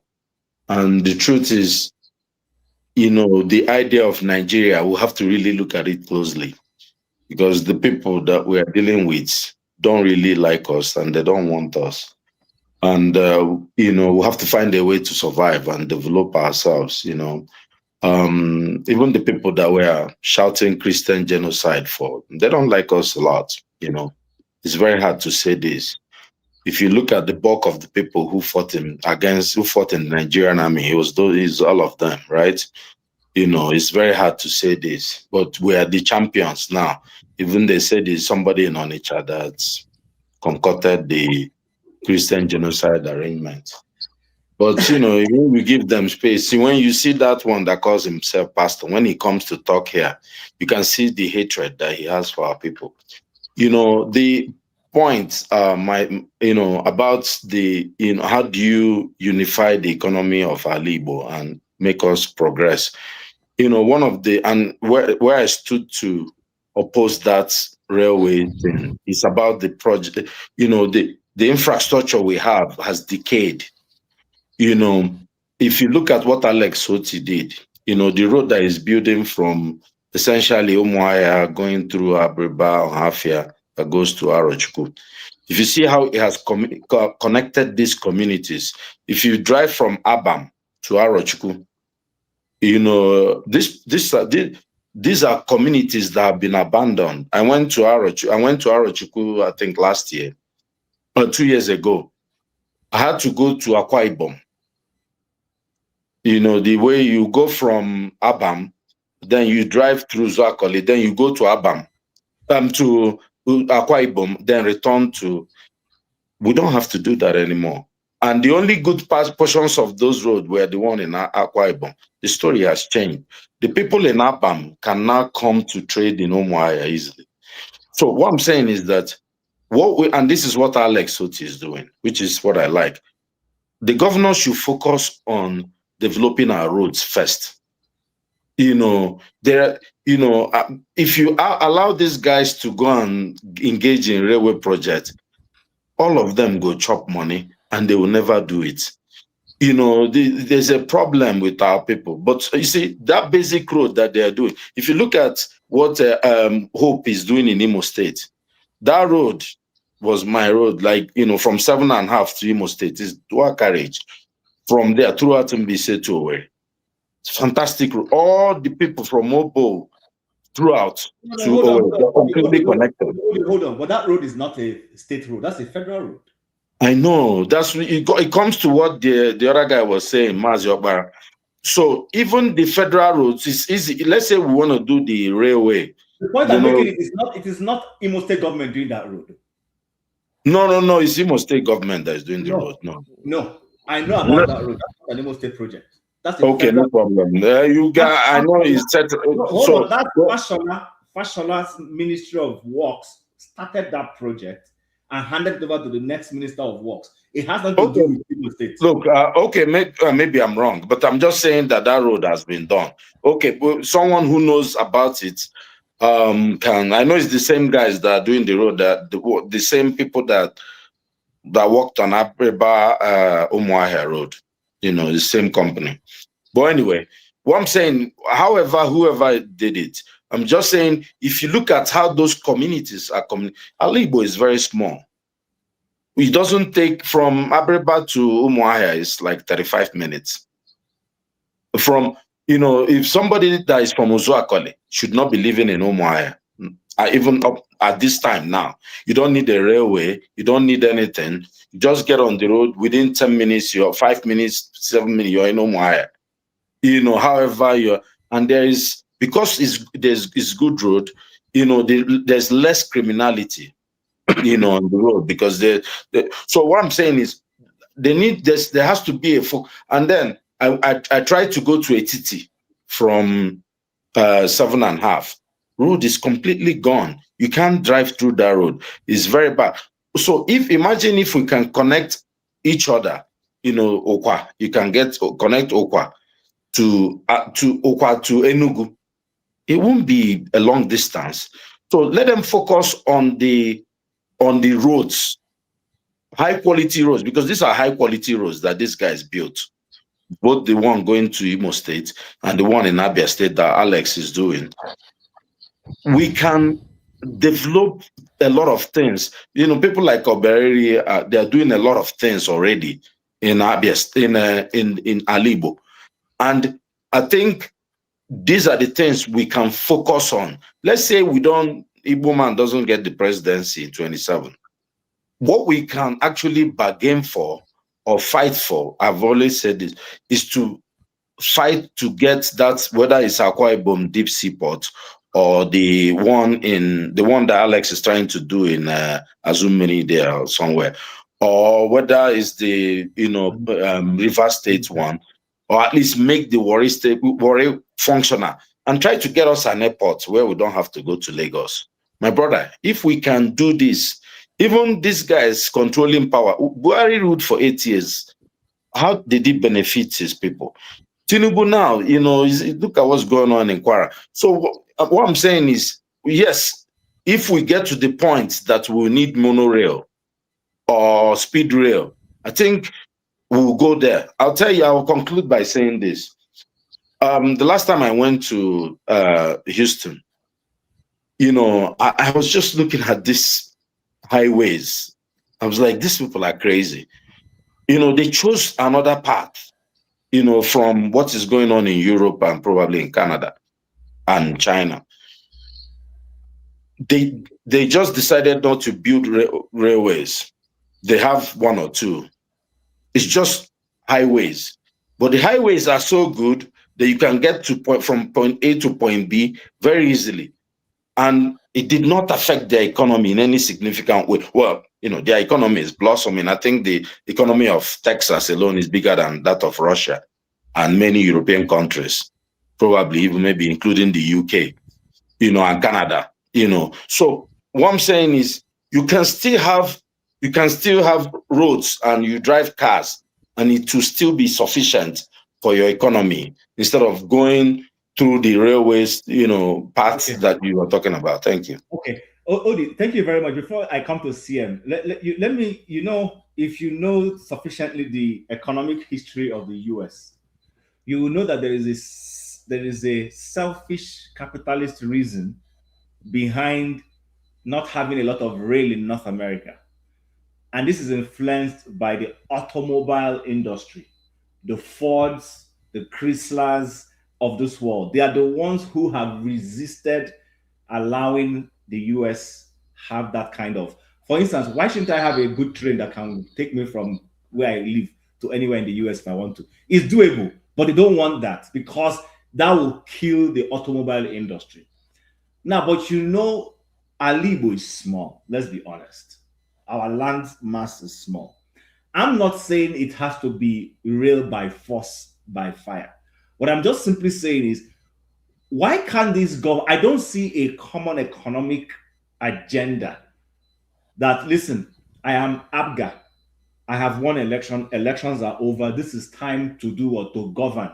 And then in governance, I don't care who the counterpart in Abia State is, what party he represents. What we're here to do is, what can we do that will help our economy have synergy? That's all I'm talking about. I must say good night from here because I'm still having some problems sleeping and the time differences. No problem, sir. Yeah. Thanks for coming, my brother. But the name of the police guy is Aderemi Adioye. Aderemi Adioye. Okay. Yeah. And here is minus 10. Celsius, not Fahrenheit. Minus 10. Thank you. Good night from here. Good night, sir. Good night. Well, stay away from ice. Okay. Stay away from ice. Don't go for protest. Tim, I get your point, and it's well taken. What I'm saying is, it hasn't affected the economy of the United States in any, significant way. Making people buy cars also has advantage of what it does for the economy. If you look at that, it's just, let's say Innocent is making vehicles in the East and we are buying them for our parents, for ourselves and all that. It's not a bad thing, and you have people working there, and Innocent is doing investment and develop, giving Ford and the other guys money in the United States. It's not a bad thing. When they almost collapsed and Obama had to give them, that was what really saved Obama's government, by giving money to those car companies. America has found a way to make everybody like driving cars. Even the Chinese and all that. The Chinese EV revolution, they're not cars. They still, even if you have, you still have train, people still buy cars and still drive them. So what I'm saying is that in Alibo, we just need roads, my brother. Just look at what happened to Port Harcourt Road. Just the small Port Harcourt that Alex did. See what he has done to our people. The man is seen like a demigod, and rightly so. Just, do you know how many roads that Sam Bakwe did? We just need people to come and resurface them and allow our children to see what we used to see, when we were, children. So let's let the governors focus on those basic infrastructure, which some of them are trying. And we'll come to, it's like Alex talking about airports and talking about all those things. Me, personally, I'm against those things, because we have an airport in Owerri, well, in Ngokbala, which, he's already dualizing the road between that Umuekea to the airport. So if you can get a dual carriage from there, then going to Aba from the airport will be less than 30 minutes. Most of us, when you get off an airport, you still drive 30 minutes to your home, which is okay. So focusing on the problem we have in the East, in our major highways, is the security agencies. I went from Umuahia to Enugu. You meet nothing less than maybe 40 checkpoints. It's madness. The problem you have is, so they need to, this are where, the leaders can come in and say, no, we need to reduce this. I feel comfortable with them being on the road. At least there won't be too much. But this is craziness. You can't drive, like sometimes you can, within your own vision, you can see 4 checkpoints. How can that be? Which place does this happen? What are they protecting people from? Okay, CM. Yeah, Jim, thank you very much. Yes, I hope, am I coming out clear? Let me make sure. Yeah, I can hear you. Okay, now, thank you very much for this topic. I have argued this, just like you said, not just comparative advantage, there's also competitive advantage. So the Southeast should key in. The thing is this, if you look at this rail issue from the point of view of a state, individual state effort, it might appear defeatist. I have argued, I told Rudolph, said you should bring in this chap from Anambra State. I mean, there is this thing they created, Development Commission, just like Southeast Economic Development Commission, Southwest Economic Development, Northeast, Northwest, North Central, South. They've all gotten it for six geopolitical zones. The essence of those development commission, in this case, Southeast Economic Development Commission, is for the states that makes up the development commission to look inwards and see what infrastructural benefit, what infrastructural undertaking will be beneficial to all of them. This is where I suggest rail, and this is how it should go. First of all, let me state this. Rail, because I live in UK, and by extension, Europe, rail system is the most economic, safest, and the cheapest means of transport ever discovered by man. Is the safest, is the most economic, and is the cheapest ever discovered by man. Nigeria is underconnected with rail. So you coming to the Southeast because that's where we are coming from. So I propose, I said the chairman of, or the director, or what do they call them? Maybe let's say the executive director of Southeast Economic Development Commission. One chap, I've forgotten the name, somebody, I forgot, but it's from Anambra State. I mooted to Dr. Damages to bring him here. Let us propose that.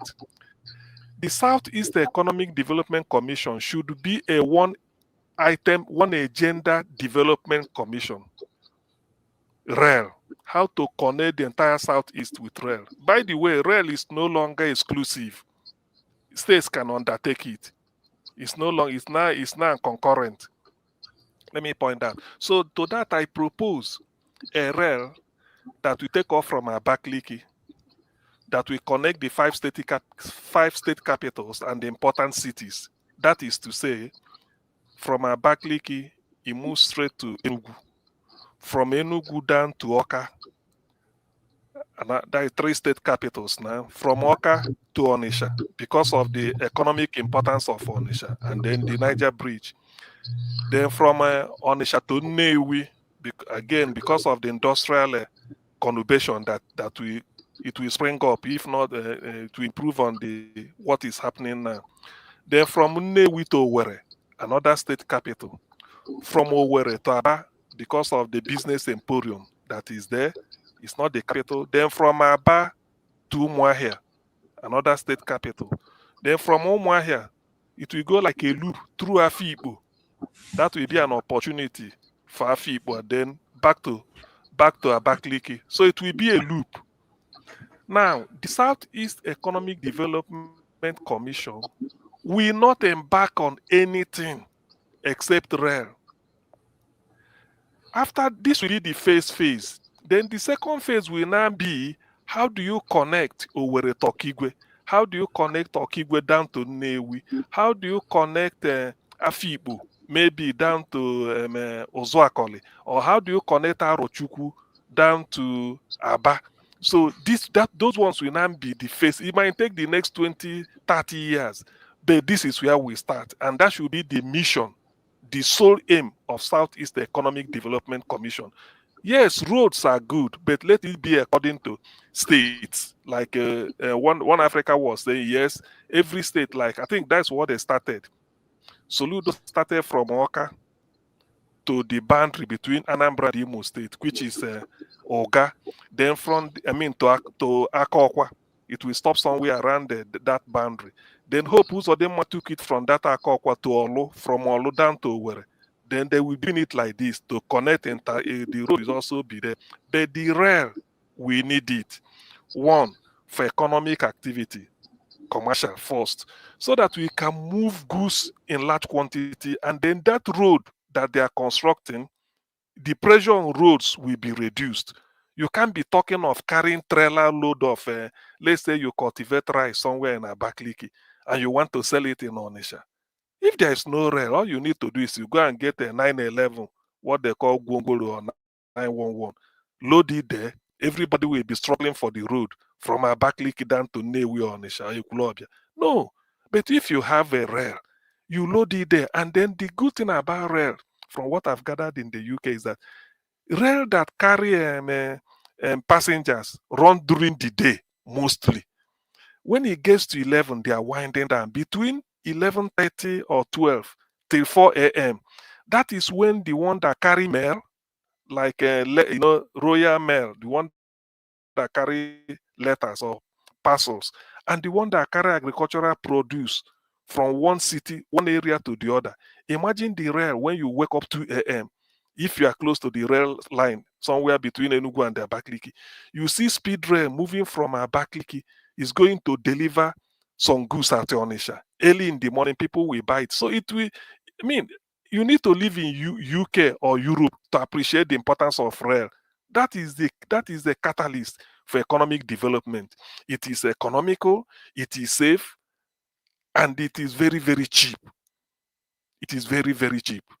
It does not require so much of the wagon you are using. It doesn't get wear and tear like all these things are doing. So we need it. But the vehicle to deliver it should not be state government. It should be Southeast Economic Development Commission, one item economic. They should not think of anything. Whatever budget they have should be real. It does not matter how long it takes. The reason why I have to suggest this is that so that there will be minimal corruption. You don't know, not tomorrow now you hear that Southeast Economic Development are giving scholarship, they are giving fertilizer, they start to duplicate what state governments are doing and then start to embezzle money. No, let's leave real to them that this is what they should do. Even if somebody is donating money to them or whatever budget, let's start with 5 state capitals connected together with Onitsha, Nnewi, and the Aba and the Afikpo as maybe important towns that we go through the loop. Then subsequent ones, phases will now be how to, connect other lesser economically important towns or cities, and then people will now move. So it is good. I like that. It is competitive and it's also comparative advantage that the East we have over other regions. Let me stop here. Thank you. Waste time. I'll just give my KJ the anchor. If you will be the last person today, on this topic. Okay. I'm just going to ask you, Chim, how long do you intend to go? Because your 3 hours has exhausted. Let's add 30 minutes, 3 hours, 30 minutes, and we'll call it a day. Okay.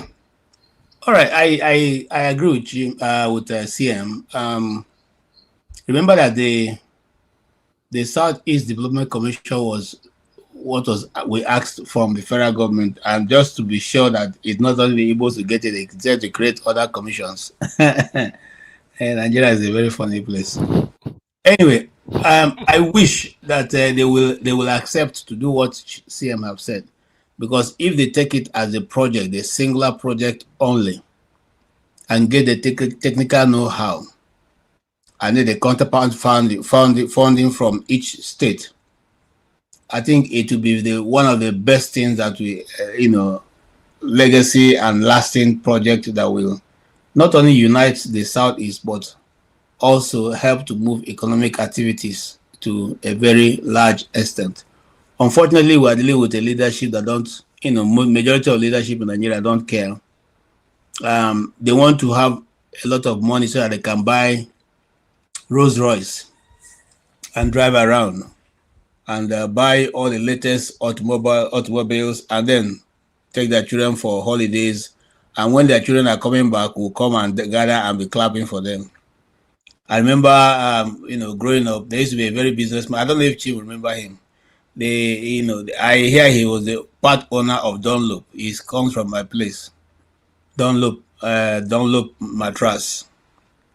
Once I was in the community when the children came back, and the whole village was torn apart, and I was asking, what's going on? They say, oh, what's his name? What's his name? He became Eze. Hi. I remember his name. Onye Lohom. Okay, I know who you're talking about. You know him? Okay. So as I was asking him, what's happening? He said, oh, that man has come back. So when he comes back, everybody go to greet him. So you expect me to go and greet him? Hey, yes, now join us. Let's go and greet him. I said, for where? But why am I saying that? I'm saying that to say that some of such people or those kind of projects will work well if we have a means to move it, because he was the owner of that, but majority of the people in my community didn't enjoy his product because it was sold to people in Lagos and other places, whereas some people in my community were still sleeping without mattress, but even though the man owns part of that mattress. So what am I trying to say? Ogadima, if our people, our leaders, those who are leading us now, because we know that we have very few leaders in the East, one of which is Alex Oti, and Enyinnaya Baribe. Those are leaders we know. If they can be able to put together that commission and give it a singular project to do, and everybody's hand on deck, we can deliver it. I also like what One Africa said. If I was Abia State Governor, I will not embark on airports. Let's use Samba Quest Airport. Let us use the one in Port Harcourt. If you are closer the other way or you're this way. Now that the simpler reason, because those airports are close enough for us to be able to use them, and the airport that it will help it generate a lot of traffic, so it will make it more important. Then I will concentrate on that seaport. Very important, trying to bring the sea into all the way, because up till now, even I see some people making comment that there's no sea, there's no way we can create a seaport in the East. You guys are liars, There is a seaport even deeper than the one you have in Lagos in the East, but those kind of things are not taught, and so people don't know it. No amount of division. See, that's the reason why sometimes when we talk about the East, they quickly run and go and tell you. So if you're talking about East, which part is the East? If you're going to go away with as Biafra, what will you go away with? Cutting away the land mass of the East and adding to other states will not make them become part of those states. It It's only a question of time. And those who decide not to go with the Southeast, it is also good. Let them remain where they want to remain. We're not, look, we are people sufficient by ourselves. If you doubt me, go and read the history of the Civil War, the 3 years that the war was fought. So we're people sufficient in ourselves, and we'll be able to hold our side any day. If no grigo, go lose. However, there will be a time if eventually this thing that is obviously going to come will come. When that thing come, when no grigo, at the time when one come go, when I go pay us money, it will not longer be free. We will charge you for trying to join and put conditions. But as it is now, should I say I see Biafra very soon? I see it coming. I do. You are not alone. You are not. I see it coming. You are not alone. You are not alone. Coming, because since Nigeria has come to a point where a certain group of people will tell you, this thing you are talking it cannot be discussed. It's sacrosanct. And then somebody will tell you that the chairman of INEC is not acceptable to them because he's a Christian. So the rest of us will be Olodo now, who will accept now all this one. Okay. So since it's sounding this way, it simply means that on your tent or Israel, everybody should start going to their tent. And once it gets to that point, there's no going back. So that will be my final comment. You know, we are more than we think we are. If we work together, if we put our heads together, I agree with totally what Nnamdi Kanu said. He said that you people think the East is looking for oil. We're not looking. It's not oil. What's going to drive the Biafra, state or nation, as it were, it's going to be ideas. It's ideas that is driving Malaysia. It's not oil. You know, and the people who refuse to think, I don't know what the future will be. You must have to think, and that's what Nigeria become. You know, you carry a man who is almost, 90 years old, and he says he's your president, and all he's doing now is become international tourist. You know, he has visited over 43 countries since he became president. So, it's an exhibit. What else what do you want him to do? You gave him the retirement package, and he's enjoying it. You bought a new plane for him. He bought a yacht. The other day I wanted to ask him a question: where is the yacht now? Because I have not seen him inside the river. He has not gone to any conference where they have to hold it in a ship. So where is the yacht? Okay, what is the rest of the fleet of airlines we have under the presidential air fleet? What are they doing? What are their functions? These are a lot of things that we need to ask. And then why do we keep buying Escalade? Did you see the Escalade that this man drives? And here he has 5 of them. So, KJ, for time's sake, so that we don't... Oh, no, so I've added up, my brother. I don't have anything to add. All right. Jefferson, quickly so that we can go to Ife and then shut down for the night. All right. You guys can hear me, right? Okay, so... What you asked me, how can the Southeast be a uniting force? It's a very nice question. All right, we'll start from the basics, right? One of Chim mentioned about Southeast Development Commission. Of course, it was done for the collective cause. We have the Ohanes in Igbo, but let me not make it complicated. I will concentrate on the Southeast Development Commission. So, each of these state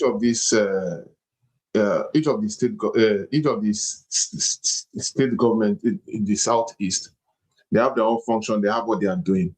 So, and if in the construct of Nigeria, it has been more or less been an individualistic affair. So, trying to survive as a nation to sustain the state.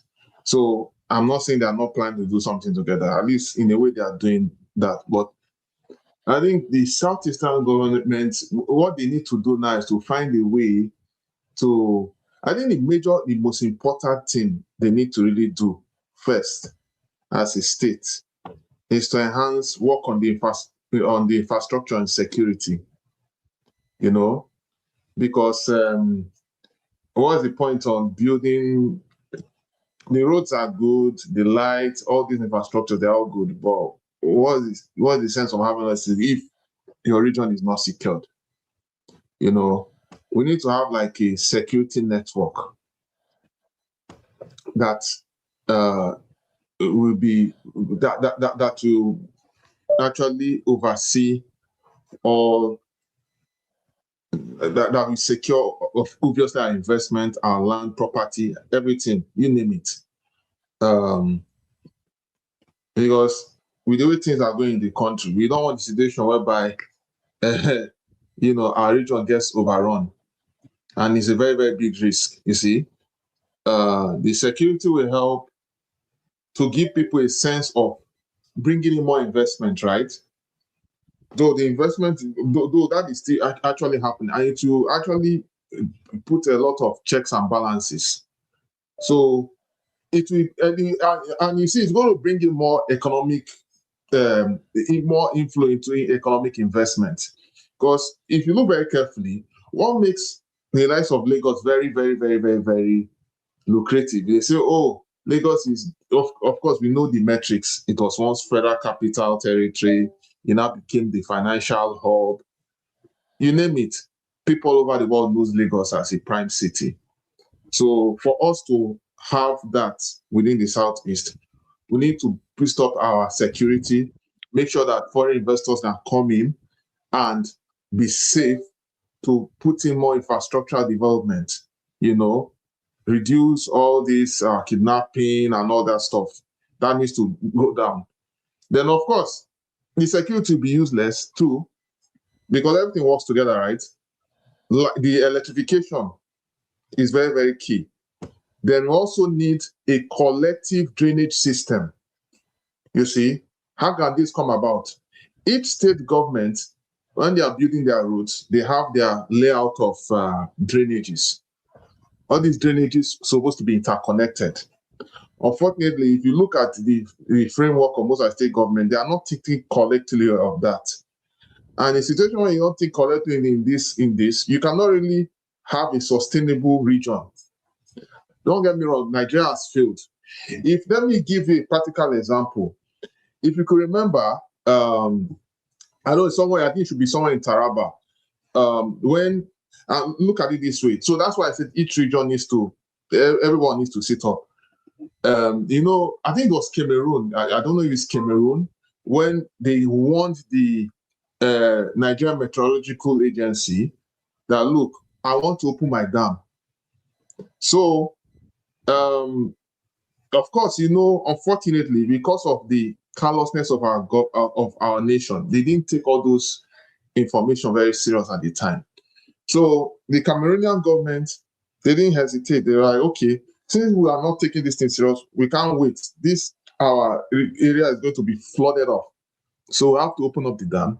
They opened it, and part of the River Niger, the tributaries, all the rivers flew, and then some place of Niger State was flooded, some place of Benue was flooded, some places in Rivers, Imo, Anambra, some of these areas were flooded. If you could remember, and this is because there was lack of infrastructural collective, there was lack of planning in terms of our framework. And of course, after that time till now, we have not heard anything. So it just tells me that we are missing the piece of the puzzle. But of course, this is something that still needs to be looked into in the future. So that the thing is good. In as much as we want to plan for our region, we also have to consider our neighbors and everything. But I wish I could talk about that, but I don't want to delve into that information. So basically, in whatever we are planning now, the infrastructure has to be collective. The drainage system has to be collective. The power infrastructure also has to be collective in such a way that whatever they are building can be interconnected, and that will bring a strong united force. then for this each of the state governments, they need to bring out money, resources. They need to find a way to be more viable, bring out resources that is being monitored by and have within the South. If you look very carefully, the Southeast Development Commission is supposed to be a very powerful force, but it has been narrowed down towards it just being a mere commission, which is not supposed to be so.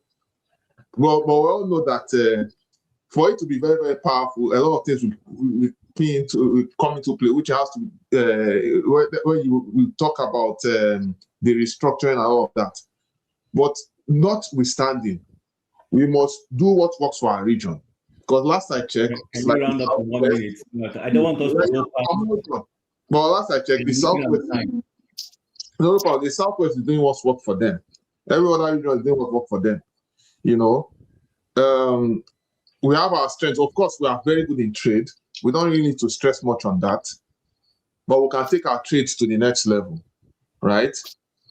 We'll look into all those industries that are lacking. If you remember, in Abia State, they are working on the textile industry. So if you watch very, very careful, whatever we are doing, we must make sure we have a complete ecosystem. Like in the textile, we meant to understand that we have what do you call it? We have 9 minutes to go. So I want if you to say something before we leave, please. I'll soon round up, please. I'll soon round up. So within the ecosystem, right? Within the ecosystem for the textile industry that Abia State is working on, they have where they are producing their fabrics. Like they have where they are making their clothes and wares. But now they are building a manufacturing industry where they actually produce these fabrics, of which, of course, they can always source the cotton and all these things from elsewhere.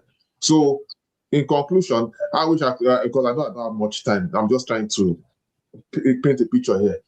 The conclusion of the matter is this: we should just try as much as possible to make sure that we build an integrated ecosystem industries that will be sustainable within the region, Nigeria, Africa, and all over the world, and make us a strong force. I'm going to stop here for now. Okay, thank you very much. Ify, do you want to say something?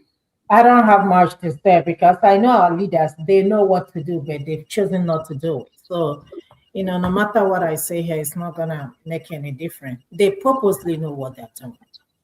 Because they travel outside the country and see the development in other countries. Why can't you bring it to Nigeria? Nigeria still remains the richest country in the whole world. But due to corruption in our country, our leaders, they've chosen to, just steal the money and invest it in other countries. So, honestly, I don't know what to say. Sometimes you just feel like, how did I even end up being in Nigeria? Sometimes I ask myself that question. But hey, here we are. Okay, so in conclusion, I went to Abia State University. Chim, can I just say something real quickly?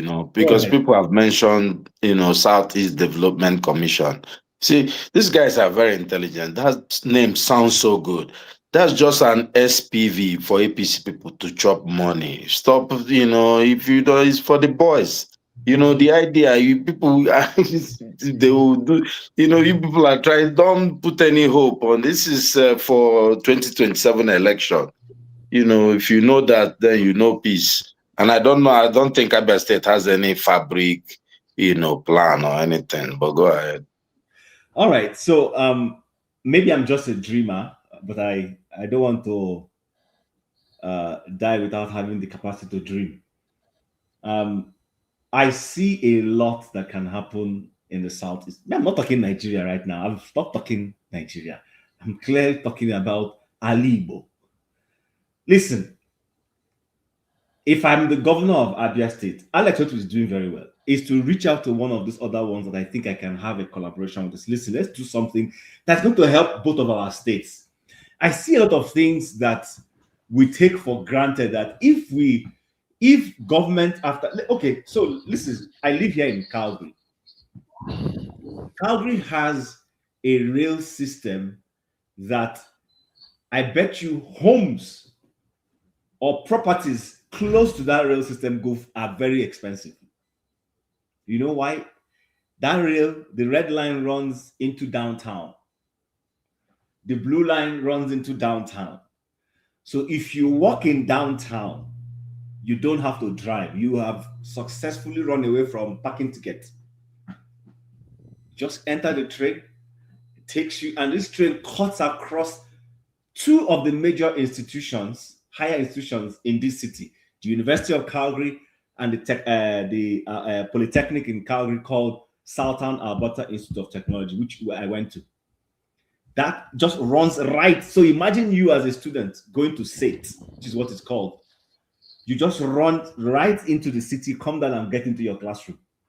You come out, you run into the train and go home. Ditto, University of Calgary. Though it doesn't run straight into the university, it runs on the major road that is right next to the university, and there is a pedestrian walk across the highway that takes you into the university. And you see how this thing makes people's life easy. CEOs of major infrastructures and organizations in this city don't even drive their cars. You see them in the morning on that train going to work. If you know, governments have changed in this city, but that project never dies. We used to have a liberal government that came and built I think they built both the red and the blue line. Now we have a conservative government that has continued that project and is building what they call the green line. And this thing connects the entire city. So I think my point is, I don't know why it is that something good has to be that I don't need to share the same political views with KJ, but I should be able to see that even though I don't share the same political views with him, I can see the dream he had for this state. He started a project, he didn't finish it. Let me come and I will continue from where he stopped. Why is that a big deal? That's practically how this US we all run to works. You understand? They compete among themselves to who goes into office, Republican or Democrat. But the moment somebody goes in there, any project that is of the people, that the other one started, he will continue with it. He might add his own slant to it, but he will accomplish it. And at the end of the day, the people benefit from it. So I just think there is a lot that can be done amongst the states while we wait for the day, if we're still part of Nigeria, when we will have a responsible government that is fair to everybody and is not coming to say you're an Igbo or Yoruba man or whatever, where being Nigerian is enough. But for now that being Nigerian is not enough, we can start by doing things amongst ourselves that will push and help our economies grow. Thank you, guys. Thank you, Odi. Thank you, KJ, for setting up this thing. Originally, this was supposed to be for I Speak the Truth to come and tell us about Epstein's file, but he didn't show up. But I think it's not been a futile effort. We've discussed a lot of beautiful things this evening, and I really do appreciate it. CM, it was wonderful seeing you. Jefferson, thank you for showing up. And Ify, I also want to say thank you to you. So I wish all of you a wonderful evening, and I want you to enjoy your weekend, the rest of the weekend. And then hopefully tomorrow, by the grace of God, we will see if we will come and meet Professor Dinkalo and see what he has to offer us. But as we end, I want to play something. I hope. What time is Chidi coming up tomorrow? I'm not sure. KJ, do you know?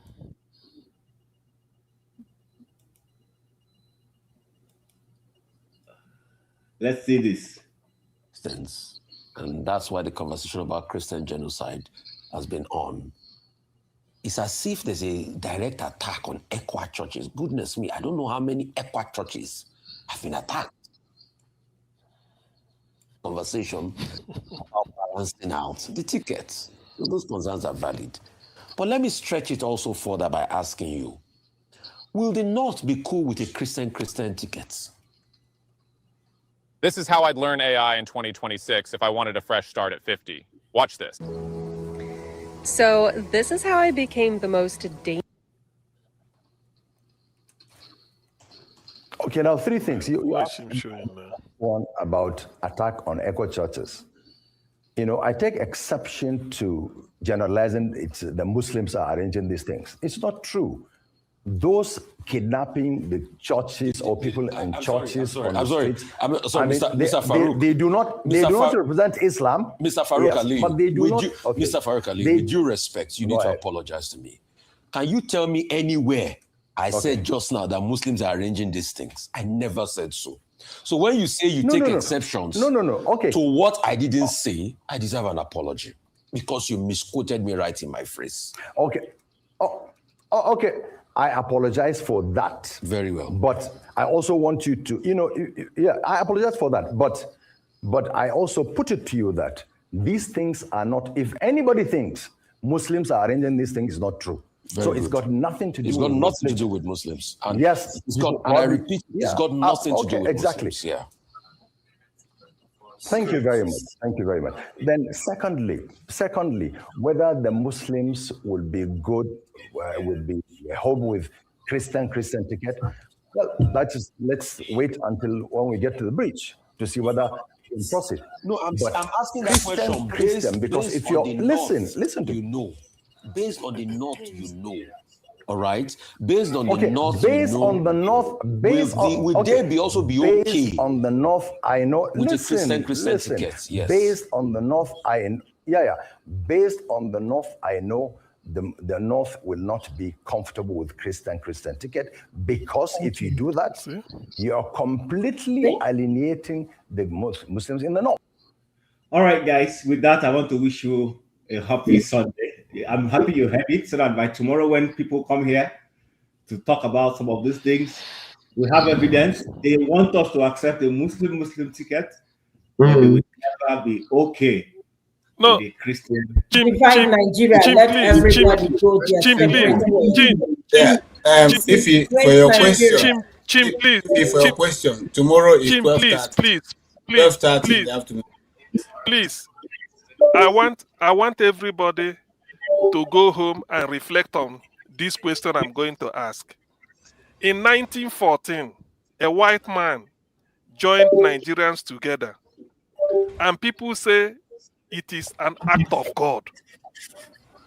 In 2026, another white man is planning to separate Nigeria. Why can't people take it as an act of God? That is the question. All right. With that, I say good night to everybody. Chim.